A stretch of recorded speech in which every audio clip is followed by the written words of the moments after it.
Hey. Good evening, and welcome to the Black Man Unfiltered Network. Your favorite baby boomer is in the house. Anyway, hello, Milani and Edward Gilbert. How you guys doing?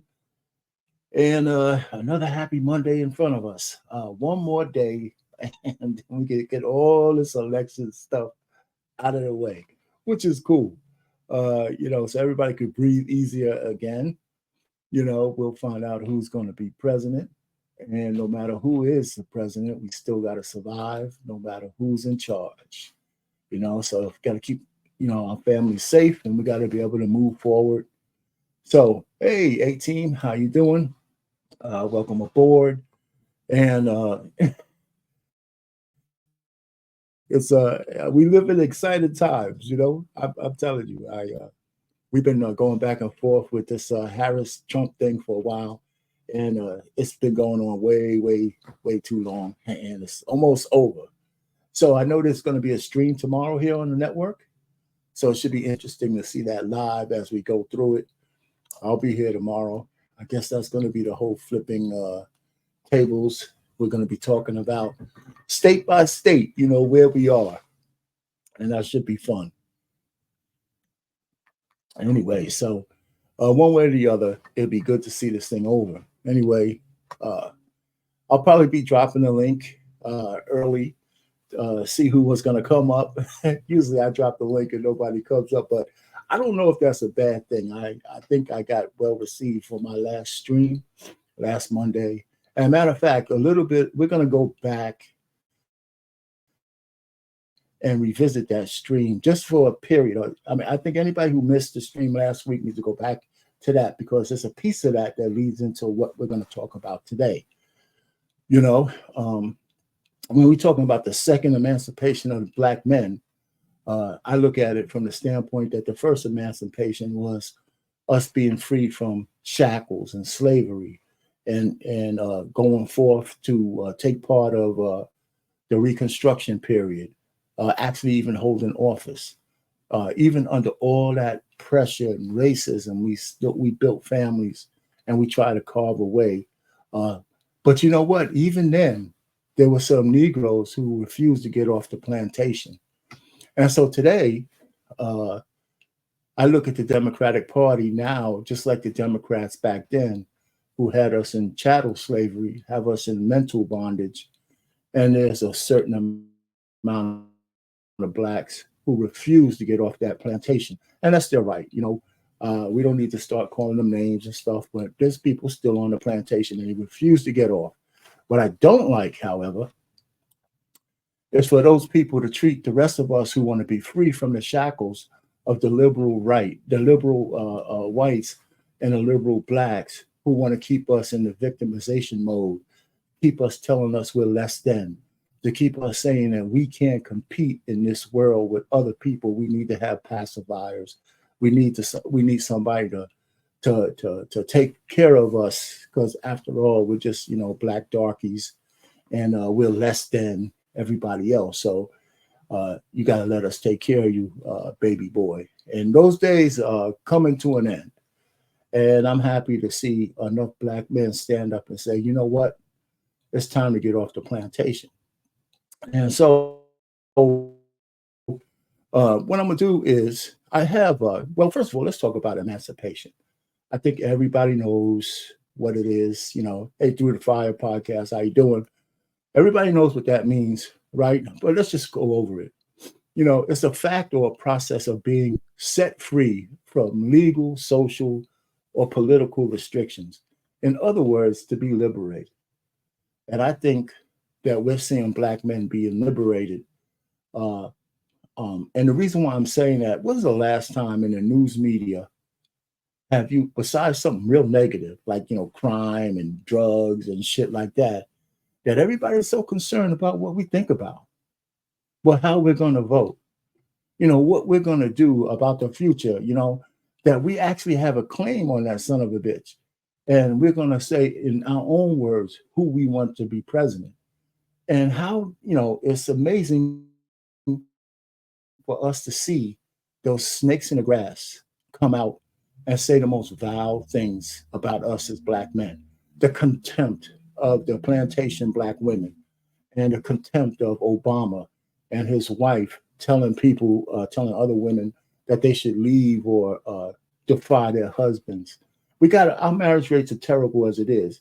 So now she's putting a wedge between a black man and his wife, and all for a woman who married a white man. And I'm not even want to be racial, but you can't you can't ignore the visuals of that. So anyway, so but first, let's take a little look uh, at what I had on last week about, because we also have a class divide. But I want to go back to that for a second, because a piece of what I'm going to show you is going to segue into I got like 8 points, not 8 points, but 8 considerations of what we should do going forward as emancipated black men. Now, technically we've been emancipated, but I think by the mindset, I think there's a lot of people who still need to be coddled, who need to be led, who need to be controlled, because being out there on your own could be scary for some men, which is unfortunate. It's really unfortunate. Malcolm X says that the liberal is one of our worst enemies. He said the white liberal, but the black ones too, because they're more like Trojan horses. They're like wolves in sheep's clothing. They don't have our best interests in mind. The only thing that they care about is that we stay on the plantation so they can maintain power. And it's time to see that shit stop. And there's another point that I'm gonna make here. I'm proud of the black women who, out of nowhere, because I wasn't expecting this. I was expecting black men to start talking out, but to start seeing so many black women coming out against the sisterhood and not buying into this bullshit that they're talking about. I mean, I think that was refreshing, even though we didn't ask for it.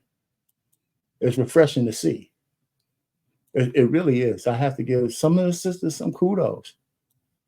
I'm happy to see that, because it's an elevation. It's a step forward in the way things are going in the black community. Usually, we're standing out there on our own with sisters holding us in absolute contempt for black men. And some of that's maybe it's coming to an end, maybe it's not. So the first thing before we want to do, I want to take a look back for a second. I have a video, it's not that long, and it does have to do with talking about successful men foregoing marriage and looking at their future a la carte with their legacy and their kids. But there's a segment right at the end that will segue into my first point here. But I wanted to kind of tie this back. And anybody who didn't see my stream last week, it's only an hour and 20 minutes long. I would suggest you go back and look at it. And if you like it, share it with somebody. And then, of course, like, share, and subscribe this one as well. All right. So, hello. What's that? Dorothy? Is that Dorothy? Okay. Is that how you pronounce it? I don't know, man. I can't. I'm educated and I still can't pronounce words, man. Jesus Christ. Anyway, listen, without further ado, I'm going to play that first video while people start coming in. And then I'm going to stop it at the point where I'm going to segue into the purpose of why we're here. And I think it's 8 points or 8 considerations that we should look at as black men moving forward, politically, socially, in our relationships a little bit, and all self-reflection, some self-reflection and all that kind of stuff. So I think it should be kind of interesting. I'll drop the link. If anybody disagrees or agrees, you can come up and just chop it up. Maybe I could sharpen the axe. Now, the 8 things that I'm talking about could be different than what you're thinking about, right? So that's fine too. This is no way supposed to be some kind of exhaustive list. I'm not trying to do that. This is just shit off the top of my head. As some old guy living around here for a while, I just thought it'd be nice. Just like when I came up with those laws before and things of that nature. I feel it good to say something productive and moving forward, as opposed to, pointing fingers and all that kind of shit. I think there's some stuff that black men can do whether black women are with us or not. And but here's the thing that I really believe, and I think it's a man thing and it's a woman thing. Once we get a direction that's positive for us to go into, I don't think we'll have any issue with the right-minded sisters following you guys. I say you guys because my wife is my wife. I'm already out of that mix. But you know, I think that direction, promise, positivity, and showing that we're not afraid is something that women will be drawn to, whether we ask them to come with us or not. You'll be surprised. You'll look behind you, you'll look on the side, and there'll be some sisters there just proud that they're seeing you stand up and walking forward, as opposed to kowtowing and asking a white man for favors. So anyway, so that's just my thought. So without further ado, I'm gonna share the first video, and we can get it popping. Where is it?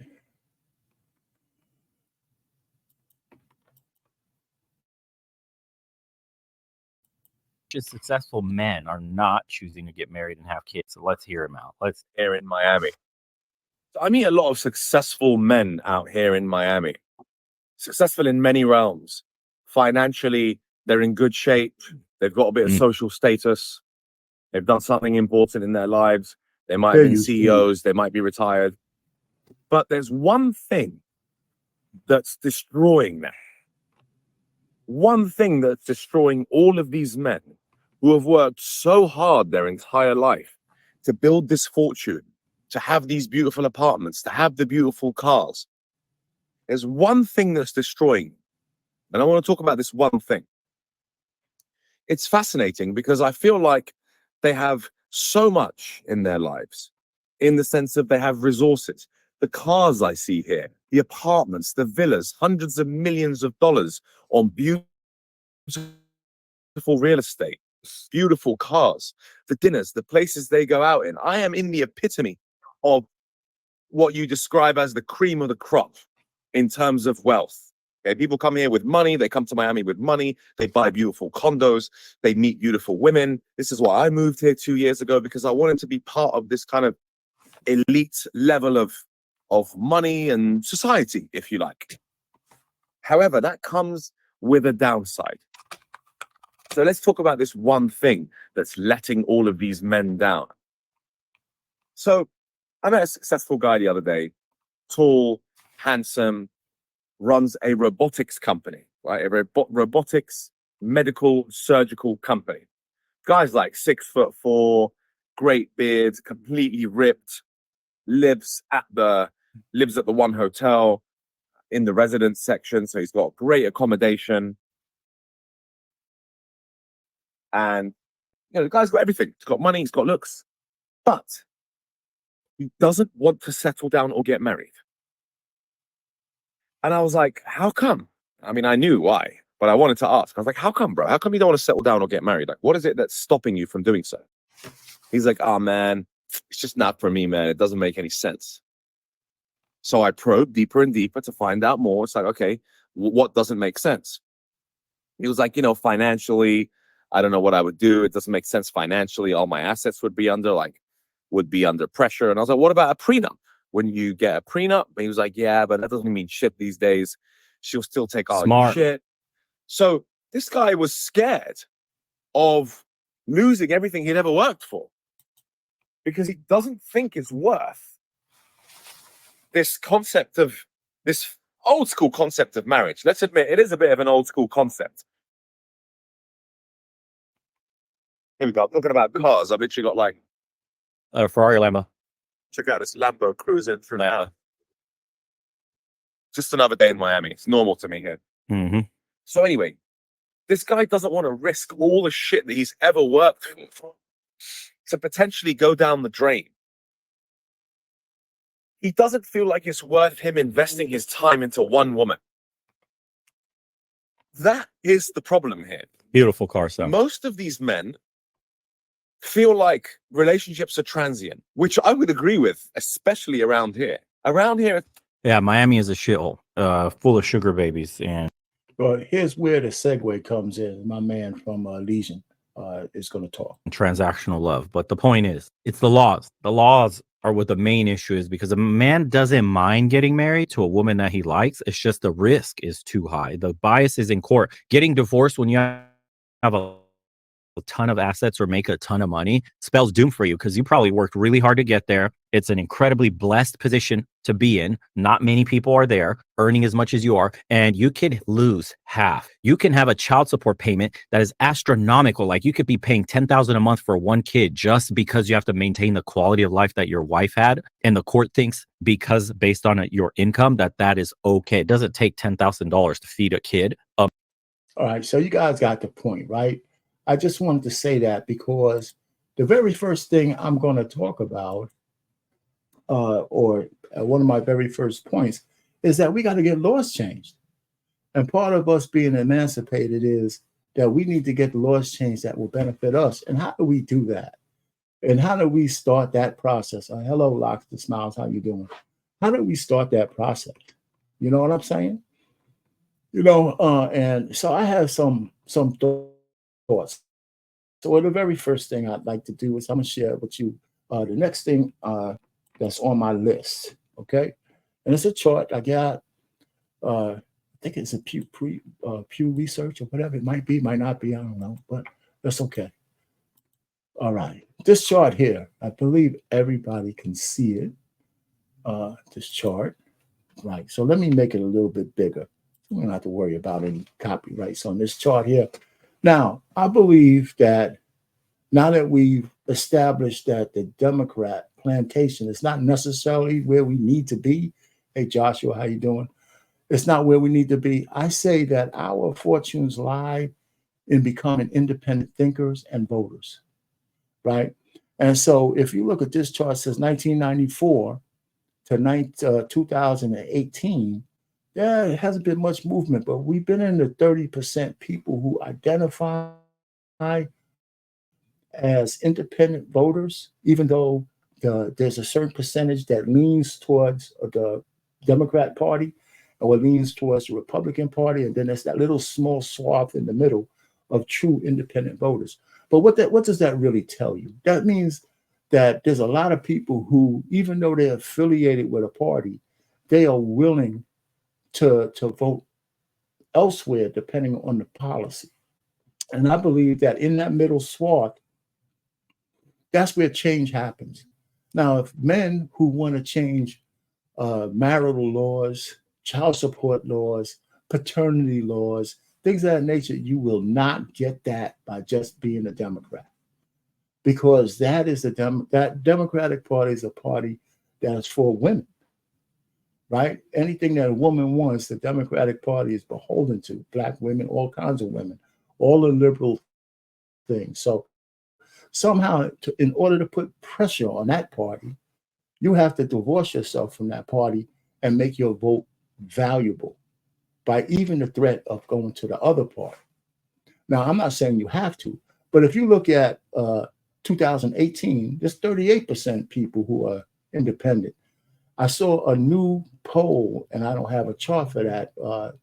That's June of 2024. They said that number's up to 43% of people who identify as independents. Now, the reason why that swath of independence is important to us as Black people is because that's where the coalition can be built across the diaspora. We got to get past thinking that everything is about our skin color, because it's not. We have so many other things that are in common with men across the diaspora that we could build coalitions with white men, Asian men, Hispanic men, and anybody else who thinks that the way things are is unfair. You don't have to go that far to throw a stone to find a white man who thinks the child support system sucks or paternity fraud is a bane on society, especially since women never get punished for lying on a man. These are the kind of things that we can't change from within the party. Now, the Republicans, the conservatives are starting to, like in Florida, they got rid of alimony, permanent alimony. There's still conditions where a woman will get alimony. There's certain things They're starting to talk about paternity testing in some of the more purple and red states. But the real point I'm trying to make is a lot of the things that we need to do as Black men has nothing to do with our skin color. Some of the legislation in this country that needs to change has to do with building coalitions across the board as men and Americans. And we keep losing sight of the fact that this country is as much ours, if not more, than most people, including some white folks, right? Because nobody's done more in certain parts of this country than Black people, under slavery or not. So anybody trying to gaslight us that this country doesn't belong to us, they're idiots. And any Black person who says this country don't belong to us is just being foolish. This is our home, just like anybody else. And we need to say that shit more often. But what I'm saying is, if we want to make political change, which is my first thing, being independent, is we got to start being independent and not beholden to anybody. Now, there's some downsides to actually changing your affiliation to being independent, because you won't be able to make choices in the primaries. I think in most states, if you're not affiliated with the Democrats or the Republicans, you can't vote in the primary. So you can only vote in the general elections. I believe that's true. So that's a giveaway. So you could keep your affiliations. I've been a registered Democrat forever, So, but I always think, so the real most important thing is to think independently and not be beholden to a party just because they roll out some assholes telling you how you're supposed to think and vote. That shit should make people mad. It really should. I don't think people got mad enough. I really don't think people got mad enough. So I don't know. It's just one of my things. Say, Edward, I hear you. Anyway, I'm gonna just put the link out there, so anybody who wants it can come on up. You just have to make sure you're on camera. That's a new edict that BMU has, that you have to be on camera when you're up here. So that's cool. I mean, I think that's a good one. So if you can see this chart, if you can understand where I'm coming from, I'm not trying to tell anybody to go and renounce your democratic, your democratic leanings in terms of, so if you want to vote in primaries and things of that nature. However, I'm thinking no matter what, you should be thinking independently. And that's the key. Hey, man, what's going on, TJ? I'm going to bring you up right now. So I got some other things that we got to speak about, but I'm going to bring you up. So what's going on, man? Hey, what's up, Mr. Payne? How you doing? All right. What's up? What you got? Look, I know how it is. Like, you drop the link and nobody show up. Don't want to show up. They're all in the chat, but they won't come up and talk to you. I understand, because I get that all the time too. I don't even worry about it no more. I'm like, all right, fuck y'all. I'm not worried about it. It's cool to have you up there, man. What's on your mind, brother? No, I mean, just some interesting things that you're talking about. What I need to start doing is, when I'm listening to you and others, I need to start taking notes, because by the time I come up, I done forgot 10 of the things that I wanted to say. But the one thing I take notes, that's for sure. Go ahead. Yeah. The one thing I want to let me say this about the Democratic Party, and it's a loss. The Republican Party has never changed since after Reconstruction. The Republican Party has always been the party of big business. The party that has changed the most has been the Democratic Party. The Democratic Party, once upon a time, was the party of the working class man. And what happened is, the Democratic Party, believe it or not, it started moving to the fringes, not because of they'll like you to believe, because it's like, because blacks wanted reparations, black civil rights, and all this, that, and the third. That's not what took us to the fringe. It was woke culture. It was Me Too, transgender, we making up new sexual things. That's what drove the Democratic Party so far to the left. And then somewhere around 1988 or something like that, they stopped really caring about what black men wanted from the voting bloc. You know what I mean? Because they saw the writing on the wall at that point. In about 1988, we only had like the single mother rate now is about 75%. Back then, it was about 45, 46. Because I was a kid in the 80s, and most of the people I went to school with, black, white, Hispanic, or indifferent, they had the fathers in the home. Right. You know, it was Right. 50-50. You know what I mean? I lived on the block. You know, there were fathers on the block, married men on the block. But then you started rolling into the 90s and stuff like that. The crack epidemic, you know, went Crack epidemic. went viral across the country. The northern states started offering welfare like they were passing out government cheese, and black women from the South. My great grandmother, my grandmother's mother, my great grandmother left her husband in Mississippi to come up to Wisconsin to get free government assistance. That's what happened. My grandmother, my mother's mother, raised me. R.Payne. She took me in when I was about 6 years old. My grandmother, I've never known her to have a job, and I watched my grandmama get old. I remember R.Payne. I was a freshman in college. My grandma was like 55. I was a freshman in college, and I Wow. told my grandmother, I said, "Grandma, listen, get up off this system. All you got to do," I said, "Grandma, you don't," because she kept saying, "I can't go back to school. My mind don't work the same." I said, "Grandma, all you got to do is take one class a year. You take one class a semester, one class a year." If she would have done that, by the time she got 60, she could have entered the workforce and worked for 10 years and got a different pension Yeah. and retirement. But guess what I'm doing now? I'm paying her fucking rent. I'm buying her food. I'm paying her, you know what I mean? And I got my Yeah. own stuff to run. Listen, So, man, I hear you, but that story you just told has been told what? How many times in our community?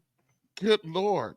Yeah, good Lord. So, what I'm saying is, I think, win, lose, or draw tomorrow, and then maybe you could tell me if I'm just dreaming here, that I think black men are moving.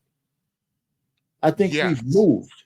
Whether it's going to be sustainable, whether some will be browbeaten into submission after on the 6th and beyond. I just think I'm just happy that I lived long enough to see black men get off their backs and stop listening to all this bullshit that people keep telling us about how we No, are, who we should think like. Go ahead. Trump is Go ahead. going to win not because of the Republican base. He's going to win because about 20-25% of black men are going to vote for him tomorrow. Let's talk about the percentage. You think it's just going to be 25%? About 25%, yeah, I believe. But you have to understand, R.Payne, how huge that is. The only other Republican on a national level that got a significant amount of the black male vote was George W. Bush, Right. and he got like 7 to 9%. No, I know the 25% is huge. Hey, Joshua, if you're gonna come on, you got to come on camera, brother. Yeah, that's absolutely huge. And let me be quite frank, and I've had this conversation with a lot of black women. Black men, I hear the rhetoric, but I believe this vote for Donald Trump is a protest vote. I do not believe black men think that Donald Trump is our savior. I don't think we believe that. I think it's a protest vote. I think we're sick and tired, and I think black men are fed up, are being dogged out, shit on, blamed for everything, told what we can do. We're sick because we've grown up with our women telling us what we should do our whole life. You got my generation of men that are just sick of it now. We're done. We're done with if you're between like 30 and 50 right now, we're just done with it. We're just done with it. And the thing is, there's no going back. There's no going back. I think on the next election cycle, it'll be about 35 to 40%. I hope so. By the time we get there. And the Republican Party, their original platform does not align with our black men core values because they come from white conservatism and black conservatism are not the same. They're not because they come from different places. Well, hold on, TJ. Let's before you move on from that. Which core values are you talking about? Because black people, the ones I understand, the ones who care about family, care about living, we are somewhat conservative. No, listen, R.Payne, the terms and what they mean are the same, but where we're coming from are from two different places. Well, okay, but depending We're on what coming the from issue. two different places. Well, That's why I what say place do you think we're coming from? That they're not. I mean, if we're coming, when you're a black place or a white place, or what about an American place? there's no Are we such thing. as an American place? No. I don't agree with that. Well, I here's the don't. thing: when white people, when you listen to them, and they talk about that they want to conserve, what do they want to conserve? R.Payne? You tell me. Every time they talk about they talk about they want to I think it's a conserve. variety of things, but let's They get want to to the point. conserve. They want to conserve their heritage. They want to conserve their way of life. They want to conserve the things that made them comfortable, which is I antithetical don't to disagree. I don't disagree with what you just said. okay. However, everything that wait a minute though, JT, and we can move on, but keep that mindset. I'm not trying to change your mind, but everything that they find comfortable, we're not if you're just talking about straight racism, no blacks around and blah blah blah. I'm thinking a lot of shit that they find comfortable, we would too.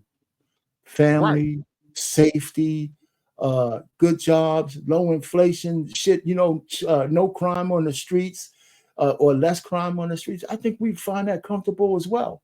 I think So, but if we're looking at, whether there's neighborhoods with no niggas in them and all that kind of stuff, I can dig it, but we got to say that we got to come a little bit past that, even though that's going to always exist. I don't think yeah, it's fair to say and that's that why every I white say person is not going to. and Yeah, that's say why what I you gonna say say. that they're conservative. What they're fighting for, it's sounds good on its face because our pain historically, black folks, when we're looking at things, we're looking at the actual what the intent behind it. But when you're talking about it from a historical perspective, especially with the Republican Party and the evangelical Christian, which Yeah, is predominantly white, their historical JT, man, conservatism is JT. different than Yeah, ours. well, yeah, but you're making a mountain out of the molehill when the Democrats were the ones who had us in slavery. But I our mean, pain, the even that Democrats argument, had. Wait a minute, though. even that argument is Wait a second. disingenuous. Wait a second, man. It was. I mean, I know what you're saying, but that's not the whole reality anymore. But I see, mean, they're never going to be able to go back to the our pain. You and I place both where know that. blacks are just not in their face. Our, But anyway, but listen, I want to keep moving a little bit, but don't lose. Write this shit down because we can come back to if it. Okay, I gotta go leave and go someplace else to get a pen and paper. I'm in a room with nothing. So well, I mean, come on back. yeah, Come back because I want to roll to the next step, but I don't want to stop the point that you're making, but I don't want to take up more time. I just want to move to the next thing.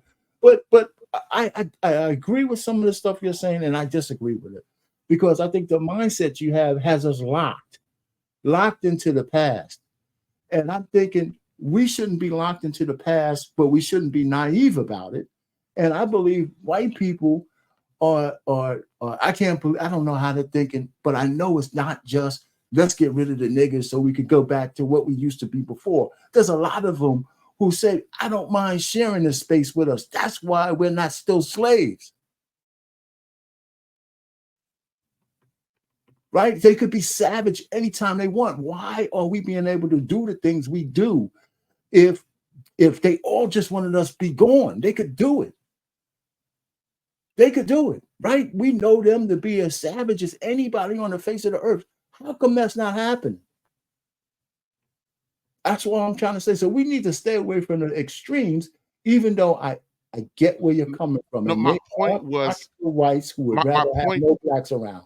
My point was, I know you don't want to go, but my point was that when you look at it from a historical perspective about conservatism, historically and what they fight for, they're not. I don't think they all want to send us back into change. Our pain. I'm not saying that. I'm saying that when they're talking about their conservatism, it's not the same level of conservatism we're talking about. It's a little bit different because it's coming from a different place. They're not talking about the same hold stuff. on, but but you keep talking about history. How far back in history are you going? I mean, that's what I'm saying. When you start talking about historical context, for everybody, historical context has changed, right? Our historical I do context has not changed. believe. Wait a minute, let me finish this. Our historical context has changed from chattel slavery to mental slavery under the Democrats. So how far back are we going to keep going? We are still mentally enslaved to white liberals in the Democratic Party. Right? And they have, so you're going to tell them that, you're going to tell me they have our best interests in mind, breaking our No, family? I do. R.Payne, I mean, no, what I I'm do saying, not think they got a. yeah, I I know do not you think. ain't. But what I'm trying to say is, I'm not saying we should align ourselves with Republicans or because of what you're saying. I'm thinking we should align ourselves with people with the best policies. And that's what I'm saying. But I don't. But I tell us, don't get so gung ho that the Republican Party Good. is I'll your break it up a home. little bit. Okay. Yeah, I'm not saying that the Republic. I don't want us to be beholden to any party, because I do not believe either party has our best interest at heart. I And agree with that. and just because someone says, "Oh, they're conservative," I don't believe that their conservatism is our brand of conservatism. I think it's the I hear same you, word. but We when use the you same come, word. Look, just like, let me tell you something. go ahead. Even Christianity is different. There's a difference between a Baptist and a Catholic. Of course. So I'm telling you that when we start using the same language, understand that it might mean something different. And just because the last 60 years, the Democratic Party has absolutely been atrocious to Black people. I think we all should divorce ourselves from the Democratic Party, but I don't think we should go over marching. I think we should be the actual independent swing vote in this country. I think we need to put a price tag on our vote. Forget you both know these what? See, people. that's why I want you to go. I want to move on, but that's exactly where I'm going with this. Okay. That's why I brought this up, man, about that middle swath is where we need to live. You know, that's where we need to live. And even in that, you're going to find Blacks who lean right and some Blacks who lean left. But that's okay, as long as we can have a meeting on the minds of whose policies are the best and that our votes are being competitively bargained for, right? Yeah. With some actual concrete shit, not just some promises of marijuana trees and shit like that. No. I mean, hey, Lost in Translation, how you doing, man? Let me go to the next thing. Hey, listen, if you want to take a break and come on back, do that so you can get a pen and paper, because We good. I got a few other points to get through that I want to keep going. All right? So I appreciate the conversation. We need to have some more, so don't go nowhere. Let me share this, the next one that I want to talk about. Well, before I want to do that, let me just talk a little bit about the fact that we need to, as my second point, I want to say this first. My second point is that we need to reject emphatically, all of the celebrity influences and endorsements that have embarrassed us, that have put us down and belittled us as people. We need to get rid of these people as bad. I don't even know if I could support any of these guys any longer. I don't want to have nothing to do with any of those celebrities at all, ever. Your Obamas, Smiley, Hughley, Eminem, Michael Eric Dyson, Steve Harvey, Charlemagne, all of these guys have shown themselves to be absolute traitors to the cause. And I don't hate nobody. I can't say that. I really despise those people for what they're trying to do. I really do. I despise them. And then Michelle Obama getting up there and telling women in already fractured Black community to fire their husbands, outwardly saying that, to fire your husband. I mean, the nerve of that woman, and then all for a woman who's married to a white man. I mean, it's just crazy. It's just too much. Anyway, so listen, I said all of this about celebrities because this is not new, right? Because we heard this man say this shit. I just told you a little while ago, these leaders that they call leaders, this included Lena Horne, this included Dick Gregory, and this included comedians, comics, trumpet players, baseball players. Show me in the white community where a comedian is a white leader. Show me in the white community where a singer is a white leader, or a dancer or a trumpet player is a white leader. These aren't leaders. These are puppets and clowns that have been set up over the white community and over the Black community by the white community, and have been made celebrities and usually say exactly what they know that the white man wants to hear. So what I'm saying is, as emancipated black men, we need to renounce anybody getting up there and saying those kind of things to us as if we're their stepchildren. Don't be sonning us. We don't need no daddies to tell us how to vote and what our votes mean and all that shit. I am really, really miffed at all of that stuff. I almost dropped the H word, but in my whole life, I've never hated anybody, and I'm never going to start based on this kind of shit. The point is that, this shit just is really more than just a peeve, right? So that second one, I don't know, TJ, if you have anything on the second one there. About the celebrities? Yes. What you got to say about that? No, I don't. I mean, I know we're not talking about me personally, but I don't give a damn about what a celebrity say. Their reality in their life is something that I will never be able to. It's not reality to me. These people they're not making decisions that I'm making every day. They're not making the decision between, do I fill up my tanks of gas or do I go buy me food in the house? Do I pay the electric and internet bill versus the light bill? They're not making those decisions. So Absolutely not. yeah. And they pull out these celebrities because, us Negroes, that's all that's what we idolize. That's what they see, what we idolize. And they pull them out because they're not this is another thing about the Democratic Party. They're not reaching out to black men because black men don't care about that crap. They're enticing our women. Our women are into the superficial. I'm not trying to knock our women, but that's what they are.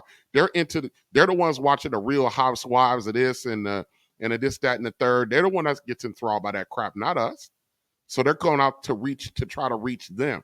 But there's only so many black women that can vote for them that's going to help them. They're going to need the help of black men, but they haven't realized that. And they've become accustomed to the fact that black men, usually vote lock and step with our black women. They're freaking out because they're seeing a shift. Right. They're seeing a shift. And I don't want to say, and it's right on time.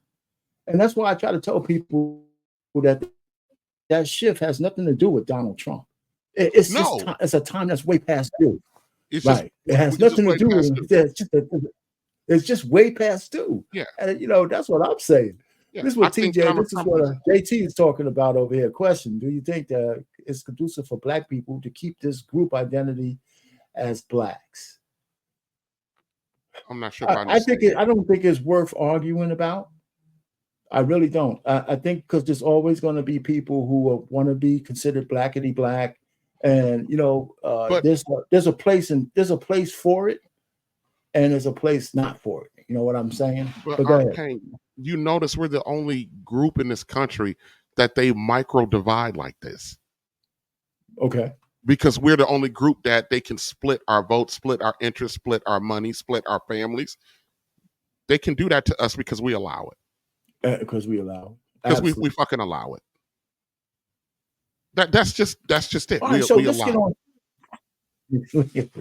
That's true. My third one is this: as men, I believe we need to stop using our skin color as a crutch, and that's kind of makes JT's question, kind of germane to that. I think that we need to stop using it as a crutch from the standpoint, too many of us use it as an excuse for failure. Too many of us use it as an excuse for bad behavior. Too many of us use it as an excuse to be victims to society, as if we can't move past some of the things that, assail us. And we can't. And because we have too many receipts of black people. I'm not talking about rich black people. I'm talking about black people who can walk, chew gum, pay for their families, go to work, come home, and do a great job every single day, right? In this so-called oppressive society, we have too many success stories for us to still be living under the guise that, because I'm black, I can't do something. I don't agree with that. But so what say you? I don't know if this is gonna fit in, but I'm gonna bring this up Go ahead. from an economic standpoint, because right now the way our black culture is set up is everything is about money is like the barometer. But so let's just use this for the talking point right now. Okay. Do you not know if you actually look at depending on your sourcing of data, but according to blackdemographics.com, if you look at the average income for a black man and an average income for a black woman and you combine it, it's more money than the average white household. I can see that. It's more money. But see, we're so busy. Our women are so busy under the belief system that their money belongs to them only, that they rather live on $35,000 a year than combining their 35 with the black man's 48 and getting almost $80,000, where the average white household is 65. They refuse to do that because they think they're. And here's the thing: I work in the healthcare, and there's only every white woman in my department is married, right, and working because they're in my department. Right. Every black woman, there's more black women in my department. There's only one black woman in my entire department that is married. And when they're sitting around talking, the white women sit around. Sometimes the white women, every now and again, they'll ask the black women questions, especially about economic and finance. And one was asked recently to the sisters in there. She goes, "Why do you guys always think that you don't have to work or contribute to your families? I contribute to my families. My husband is not less of a man because I have to come in and contribute to. If I don't contribute to I don't have a family structure, my husband will fall." And the sisters let me ask on this point though, TJ. Is it the loud minority that on social media that tout this bullshit by their puppet masters, their propaganda? Or do you think the rank and file black woman who is married holds the fact that she has to work over her husband's head? The rank and file, R.Payne, I'm in the workforce and I'm in one of the most female-dominated spaces, which is healthcare. I would say 75% of the employees in the hospital are females. And of that, the majority of the female is black. Okay. Black women hold it over their husbands' heads that they have to come in their work. They punish them by not wanting to combine their household. You know what? I'm not going to.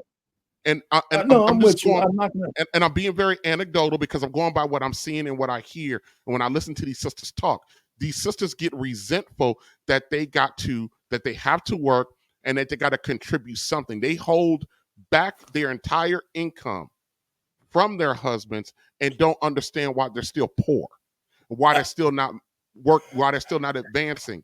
They in their mindset, the married women's mindset is not any. The married woman's mindset is no different right now, R.Payne, than the single woman. Oh, okay. Hold on for a second now. All right. Hold on for a second, because I'm not going to dispute what you said. All right. I would say to you that it's the man's fault for marrying a woman like that in the first place.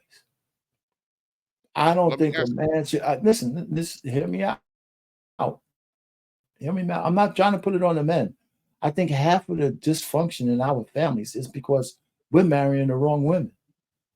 I don't see how a woman who thinks like that can get past the vetting process. I don't see how that can happen unless the man lets that shit happen. We do ask these women to marry us, right? Correct.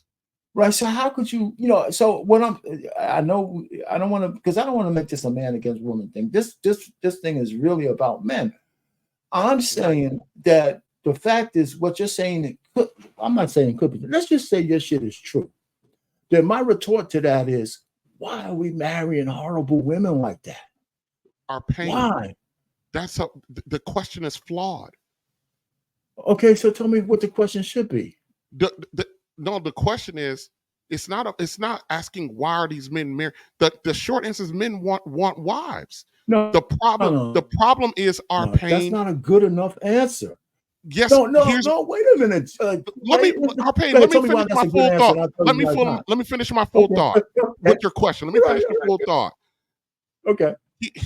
I'm a single man out here, R.Payne. So I got a unique perspective on it. Most black men want a black woman. I agree with that. So if I'm out here telling you that the majority of what we're running into is this mindset, and you say, don't marry these women, then who do we marry? All right. So one, and it's going to sound like a cliche, you don't always get what you want. So you saying the majority of black men... Hold on, you finish your thought. Let me finish my thought. You don't always get what you want. And sometimes you have to look past what's in front of your face because the world is big and there's more women with dark and black hue than just the women in the West. So I'm not saying get your passport. All I'm just trying to say is if you know that you're letting a vampire in your house, you cannot be absolved from that just because you want to be married to a black woman. You don't marry. I mean, you know what? Then you know what? I saw a monster picture with black vampires. I'm not letting them in my house. They got to pass your threshold. We can't absolve ourselves from marrying bad women when we know it. Then we no, hold on. Now, if they're a chameleon and all that other shit, that's one thing. But if you know that a woman, that's just like the same thing about us telling women you can't change your man. How is that different? You can't marry somebody who's not for your program. I don't give a shit how bad you want a black wife. The answer to that is then black men can't get married. They can't marry those black women. They can't marry black women, right? But R.Payne, we act they like can't marry those black women. Wait, hold on. Let me let Uncle Jeff up. Go ahead. We act like those numbers don't matter, R.Payne. Black men only marry out of the race at about a 10% clip. That's not enough. There's not enough women outside the race for black men to choose. And what I'm trying to tell you is that if we accept, hey Jeff, I'm gonna let you up right now. Just hang on for a second, Jeff. Hey, listen, how you doing? Good, brother. Good. All right. So let me finish this thought, JT. And this is why I'm trying to think real bit.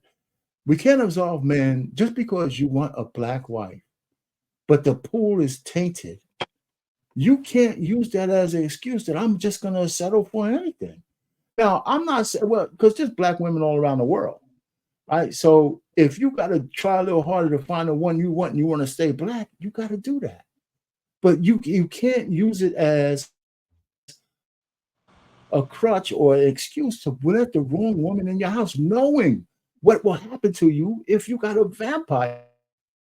You know, one thing about vampires, they like to play with their food before they go in for the kill. I don't see how anybody wants to live like that because you got a black woman. If she ain't on your program, you can't marry her. But go ahead, Jeff, what you got? Hey, man, I really do. Jesus is coming back Wednesday because I agree with everything you're saying. If this problem is so bad, there's room for everybody to be right. Right. I agree with that.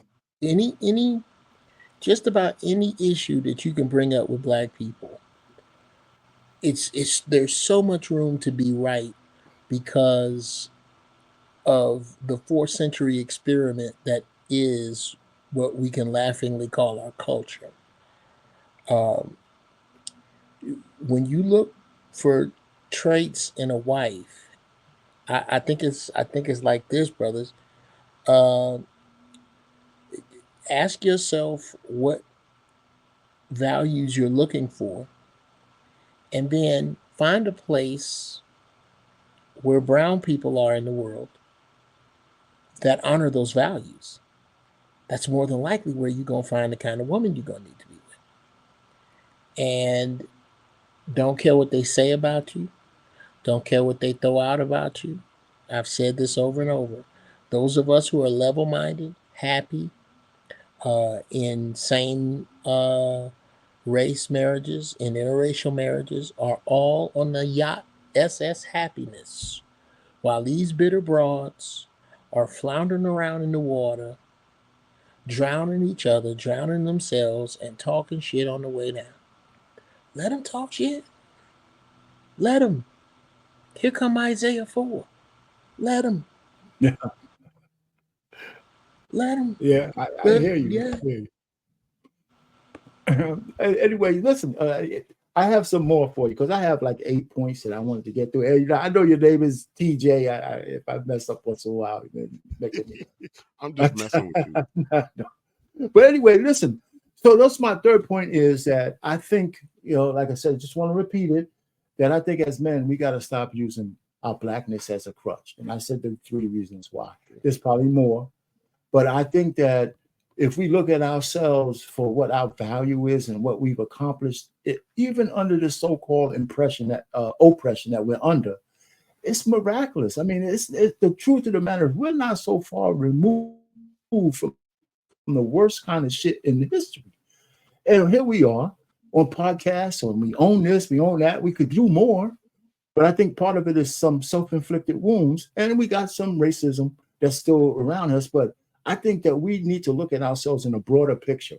And I think we're so much more than the color of our skin. That's what I believe. You know, so my next thing is, and I got a chart for this. I think we're good at this one. I think we're good fathers.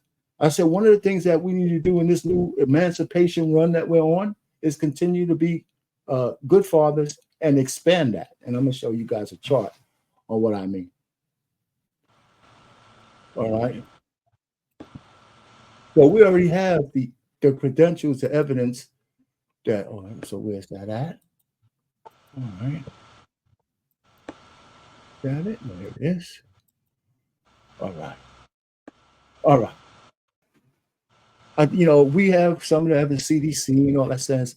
So here's some statistics. And this is 2022, by the way, it's right there.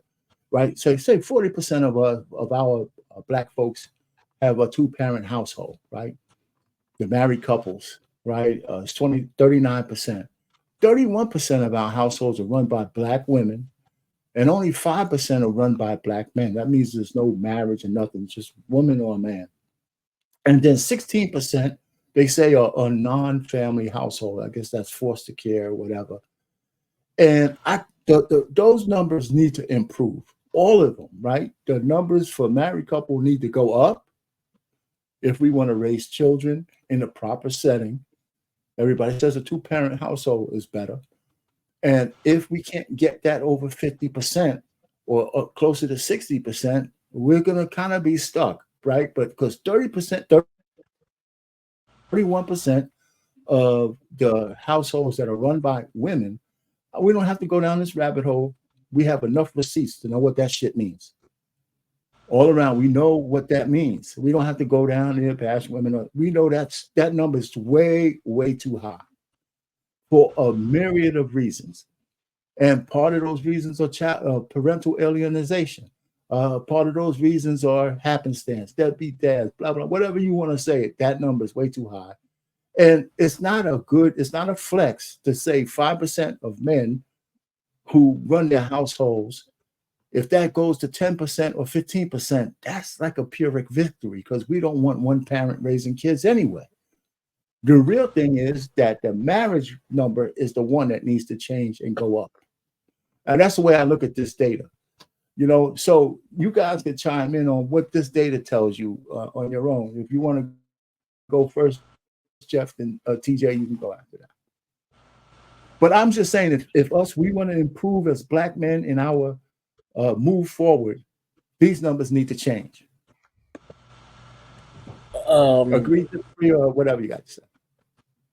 I think we need to have this conversation a few months from now because this election is about to change the gang of this. I hope so. But go ahead and say what you mean. What do you mean by that? I mean that first off, the concept of family, to put this on as many cliff notes as I can, has nothing to do with us, the people of the sun, the good potato salad people. We weren't raised in families. We were raised in villages. This is why this has never really worked for us. This is why these numbers of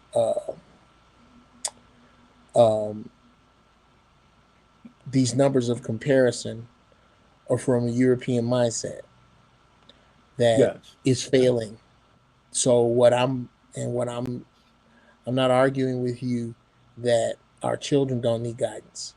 I'm not arguing with you the absolute importance of masculinity in a home. I am arguing with you that 2.5 children with a picket fence living in one unit as a family who is taxed by itself and does not reach out to those on the left and the right is not the way you and I were raised to work. And that's not, that way is failing. It's not going to work anymore, which means that these numbers need to be rethought. The very concept of them needs to be rethought. Okay, so Well, let me here- ask you something before you go further. Then, TJ, I'll let you go. But this is the only thing that we know here in this country. Even though the broader conversation that you're having, like you said, is broader than this thing, right? This is what we have, and you're saying even if we approve it, I mean, one of the things I would agree is that if it was so solid, it wouldn't have been so easy to destroy. I can give you that. If it was so solid, it seemed like the puppet masters destroyed the fabric of this family structure very easy, especially in the black Because it, community. well, if I may, that's Go ahead. because it no longer you don't need it anymore. You don't need it anymore. It was, the family unit was for the industrial age, Okay. where we needed there was some pride in it, almost like with LeBron and his son being owned by the same team. There was pride in Right. being, my father worked here 30 years, and now I'm finna work here 30 years. And the one who make out like a big dog is the company. That's family. Villages don't work like that. But we need these families to keep these companies. Now that we don't. So the very same people who put it in place are the people who put the pieces in place to destroy it. And we need to be, I'll land the plane. We need to be able to operate outside of that. That's all I'm saying. All right. So, but go ahead, TJ, what you got on this? I'm just sitting here thinking about just how messed up, Black culture is. I'm gonna say this before I get to my point. Honestly, I don't know if Uncle Jeff, you agree with this or not. We're just too far gone because we got too many goddamn issues. Ooh, come on, young man. I mean, we are. Get them. Now let me take that top statistic real quick. About 4 in 10 Black people in the United States, 39% live in households that are headed by married couples as of 2022. But here's the dirty secret that they're not telling you. The majority of children that are in those households, they're not in there with their biological father. Oh, yeah. So while that looks good, 40%, that's better than what I thought, because we got 75% motherhood. We have to understand something, that the majority of children with a man in the house, let's take the marriage out of it, because let's not pretend like there are not Black men in some of these houses, because they are. The majority of Black men that are in these houses, they're over children that don't belong to them, that were sired by another man. So a lot of these children are in these homes with men that don't really have a vested interest in them. I just had this whole nasty debate with my lady friend because she gets upset because I keep her son off at a distance. And I tell her, I got my own daughter. She will receive the vast majority of my provision. Your son will not. Your son doesn't get two fathers, not with me. And it's not about me being mean to the kid. You understand what I'm saying? That your son will not benefit more than mine just because mine's not in the home. And a lot of brothers basically R.Payne are afraid to tell Black women that shit. I'm not. Because I'm responsible to make sure that my daughter gets all she can get, despite the fact that I'm not in the home, and not rob my child while I'm actively pouring into another man's response. It's not my responsibility to take care of that man. Now, I'm not a monster to say that the little boy is not gonna get some benefit. He just won't get nowhere near. And what my daughter's supposed to get from me. But that's the dirty little secret is, while we do have a degree of married Black folk, the majority of these children that are in there, they're not in there with their biological father, and that's also problematic. Yeah. I got something I want to submit to you, brother TJ. Mm-hmm. Um, whether you like it or not, whether we want to accept it or not, the truth is that, especially if y'all are in the same state and moreover the same city, the woman you with, your baby mama, her baby, and your baby are all members of your village. That's your village, brother. So the truth is, in the interest of these children, does your ex have a man now? My daughter's mother is in my ex, but I do not know what she's doing in that Okay. department. I'm And assuming I she hate, got somebody's okay. is swirling around. Somebody's swirling around. Okay. Yeah. What I think is utopian, brother, and I'm not judging you at all. I can't. I guarantee you, ain't nobody up here on camera or in the chat that has fucked up more than me. I guarantee you that. So I'm not coming from that place. I'm making a base statement that the utopian setup forward is uh, when it don't work out between you and your significant other. Uh-huh. Y'all need to focus on these kids to this point, to where she got a man and it's you. Your ex, your present woman got a man. The four of y'all, uh, there needs to be a conversation like this. Hey, bruh, uh, I am the representation of manhood for your son in your absence. Is he an active father? The father, your lady's father, is he I active? I don't want to say no because he sees him once a week. Okay. Yeah. So he's active. All right. Well, Yeah.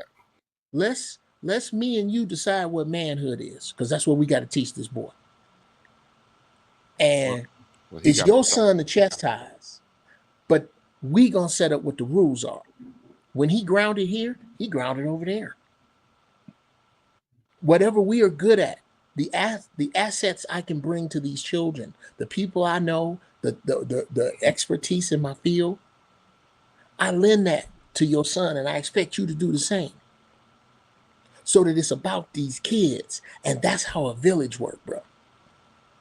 In a village, if you could get, and I don't know, but please tell me you see the harmony in that, because to me that's where we're going, in my opinion. And I yield the floor. And again, I don't mean to judge you at all. No.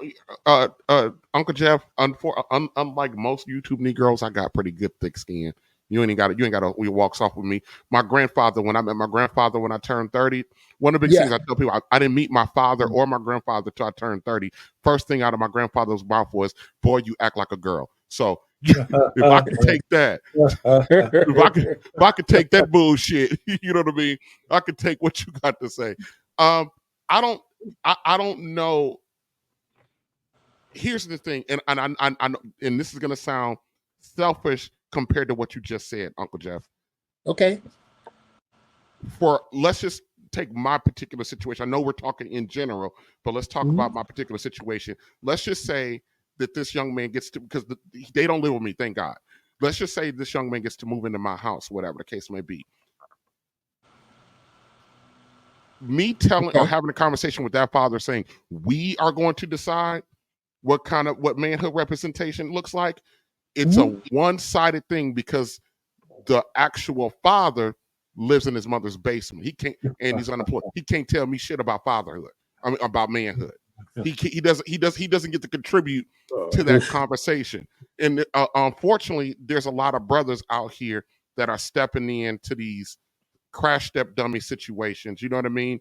And where the skill set, there's a big disparity in the skill set, aptitude, maturity, all that between the two men. So, and that's why I keep saying, we're just so screwed up, because it should not. First of all, she shouldn't be with me. She's supposed to be with him, because that's the one she made the kid with. You understand what I'm saying? and vice versa. But this is unfortunately the black diaspora that we done found our fucking self in. You know what I mean? So it is what it come is. on, man. Before we go further down that path, because I heard what you said and I heard what the bigger picture, besides your anecdotal experience with this guy, TJ, is that is getting back to the point that Uncle Jeff made, and take it away from our personalities. There's people who would agree that if you're going to take on that role of stepfather, there's got to be some agreement with the other dude to make sure that you're in harmony with that kid. Now, it might not work for your situation. That's why I want to take it past that one. So the larger discussion is if you're going to take on that role, there's got to be some harmony. There's got to. Yeah, and that's the problem. That's the problem with what black culture is, because I think there are a lot more guys who think like me. You in my house, my rules. Nobody gets to tell me what happens in my house. I don't give a damn. You don't want. I hear you. You don't want you don't like the rules of my house. You take your raggedy ass kid with you. So a lot of us. Here's my argument. Go ahead, Jeff, and I want to move past that. But go ahead. Here's my debate to that, brother. What's up, Trey? Mm-hmm. Is that for you to be deciding to make a home with a woman? I think the more involved decision is how much friction am I going to get to my way? That's the whole point of dating, is to find out what is your aversion to my program to begin with. Yep. So regardless, and the bad news again is when you talk about this conversation that he can't have with you about manhood, brother, by default, he is in that conversation because you are in a house with his seed. Potentially, he's not in there now, but I'm just saying potentially. Okay, yeah, as a relationship moves forward, you are basically a steward of his seed in his stead. Oh shit, go ahead, Jeff Brown. So whether or not he is the standard, he know right from wrong. Whether he's the standard or not.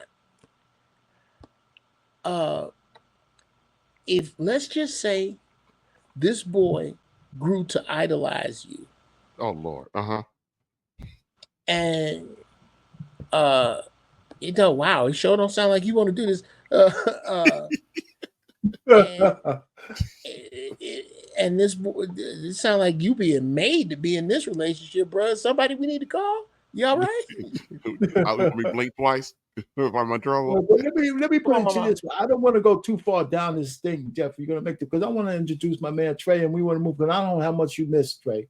But I think we got the point on this particular kind of conversation, because I really think that the point really has been made that if you're gonna take on a woman with a kid, whether the guy has a good circumstance, the biological father's in a good situation or a bad situation, you're taking on a certain responsibility one way or the other, and you can't put it on whether that guy's a good dude or a bad dude. You're in the mix, Anyway, so but before I don't want to keep going down that thing. Hey Trey, what you got, man? How much have you missed? How much have you seen? Blah blah blah.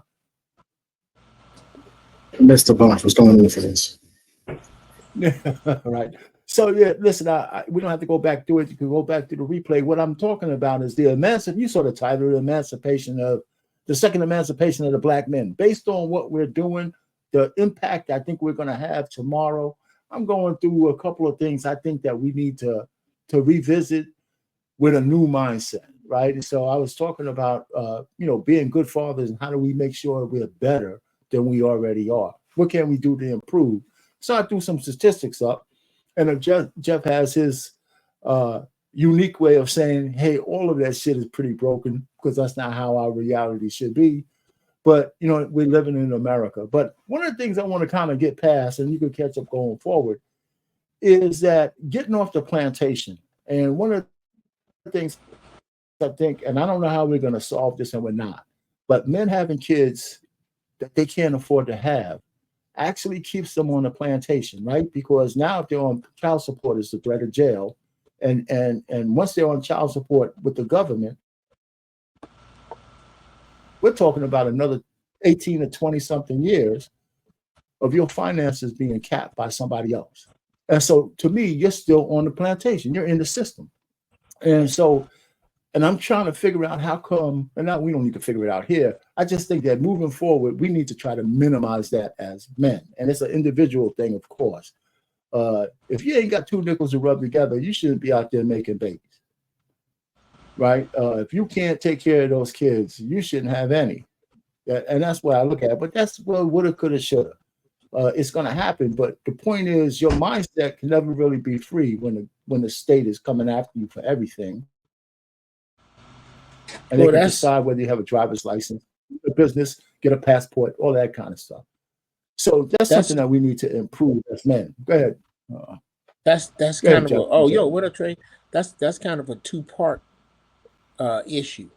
One, you're gonna have to put a lot of the onus on us, the Gen Xers, and mildly below that, because the dudes under that, you don't have. Now more than ever, it's a few dudes getting a lot of women pregnant. It's not. I just can't shit on no more young dudes that they are really getting into this. This is the aftermath of what we went through, what I went through naively, how the courts. I think a better use of that energy is to explain to young men who have to go to court how to go to court, to let men know that if you got a child with a woman, the minute it look rocky, go get an income and expense declaration. Set your paperwork up so that if you are both parents on the birth certificate, that she cannot leave the state without your permission. Get 50% custody out the gate. Start lining your paperwork up right there. The third time you have an argument louder than the radio, start getting it together, because there is a weapon she has that she don't even have to fire straight to use against you. I would imagine the first thing you need to do is get a paternity test. Hey Trey, what you got on that one? That's the first thing you need to do. Like I'm a little bit radical in this situation. If I could do it all over again, I wouldn't even involve a woman at all. I would just get a surrogate. So I have a whole. I'm so far left field on this entire thing. I believe that if you're a young man, I think if you're a young man going through life, I think the worst thing you can do is involve a woman in child rearing. I think if you have the option and you have the money, you should get a surrogate and completely extract the woman all the way out of the situation altogether. Hey Trey, let me just cut you off. Can you and Uncle Jeff, can you please look at my last week's stream? You know what the title was? Successful men don't marry. They have their legacy a la carte. Bruh, look. So if you look at my last stream, actually got a lot of views. I was pointing people back to that because this is exactly what I'm saying is happening, is going on, especially men and means. And what pissed me off was that doctor coming after Cam Newton and Nick Cannon. I said, who the hell are you, a 42-year-old spinster, telling these guys how to use their Johnson? You know, well, so anyway, go ahead. Again, we're doing some shit that is societal mixed, and society has accidentally made some black kings, as in owner of your own shit, ruler of what you survey. Them dudes have different rules than commoners. Okay, commoners, a king back in the day, when a king got a woman pregnant, he did one of two things: he either made her a concubine or he killed her and the baby. Period. Look it up. This shit right here. Because and what has happened is, and I'm with Trey. If I had a crystal ball and I could go back, I ain't gonna tell you which two, and I don't tell them which two because it might fuck them up. but a couple of my kids have disappeared. If That's dope. I'm telling you, if I could go back and speak to the 22-year-old Jeff Brown, I would say the following: move to Vegas, buy real estate, drive trucks, buy pussy, adopt kids.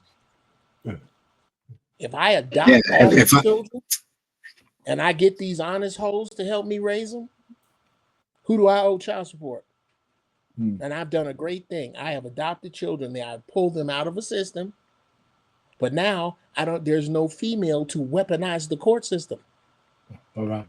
That's it. I'm sorry. And I don't think I'll say this, I'll land it. I don't think the dudes who think like us are coming from some bitter, sour grapes, unrealistic place. When you look at the brothers I have seen standing in courthouses crying, myself one of them. That's right. Bruh, That's right. this court system has done a job on families. Well, let me tell you. Nah, I'm bitter as hell. I'm bitter as hell. I'm madder than a motherfucker. I'm mad as hell. I ain't taking it anymore. I put it in the chat. I put the link to my last week's feed in the chat. This is exactly what that whole feed was about. It's only an hour and 20 minutes long. But go ahead, TJ.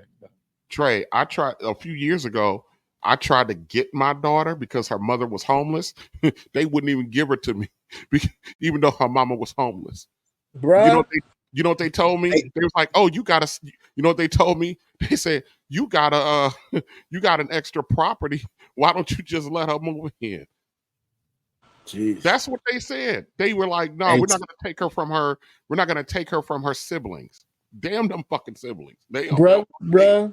Hey, TJ, I was flirting with contempt of court the entire procedure. The entire time I was flirting with contempt of court because I continue to ask the judge, you haven't given me a good explanation as to why I can't have 50%. You have never given me a good explanation as to why I can't have her half the time. And I said, Judge, I don't know if your calculator works, but my brain works just fine. I said it just like that. My brain works just fine. I'm a smart man. There are 52 weeks in a year. You can split it right down the middle. She can get it for 26. I can get it for 26. We can go a week on, a week off. Everybody's happy, and we've already agreed to holidays. You are not doing a good enough job explaining to me why I can't have my daughter for half the year. And the judge pretty much in so many words, without really saying it, said, I don't have to give you a reason. This is how it's going to go. My retort to that was, this court is a joke. Was your judge a joke? And you're out to somehow punish me. I don't know exactly what I did other than be a father. I'm confused. I don't know exactly what I've done other than being a father. So hell yeah, I'm bitter. You goddamn right, I'm bitter. Was your judge? I'm mad as hell. I'm mad as hell. What's your judge? No, it was a black female. TJ. Oh, okay. Ooh, worse. I got a question. God damn, Trey. I got a question, Trey. When you tell that story to the common person, do you find more of them do or don't want to believe you, not about the woman, but about the court system?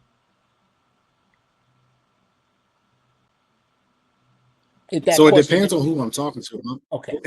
It makes perfect sense. It depends on who I'm talking to. When I'm talking to men, they completely believe it because most men understand it. Some men have been through it, right? They know exactly what I'm talking about, right? A lot of the men have been shafted. Like when I was talking to my homeboys, his baby mama took his son to Georgia and just left. And the judge basically was like, ain't really much we can do about it. What the hell you mean nothing to do about it? Make her come back. Because that's what you would do to me. You'd make me come back. Make her come back. So the men that I talk to, they completely understand. The women think that I'm just making the story blowing it out of proportion. I'm embellishing and being a victim. And what did you do that the judge don't want to give you your kid? You must have done I've something. Never done anything. All right, so you had to have done something, huh? You did something. Right, yeah, I know. Okay, so I can see the men agreeing with you more, and the women always making excuses. But hey, I want to go to the next thing.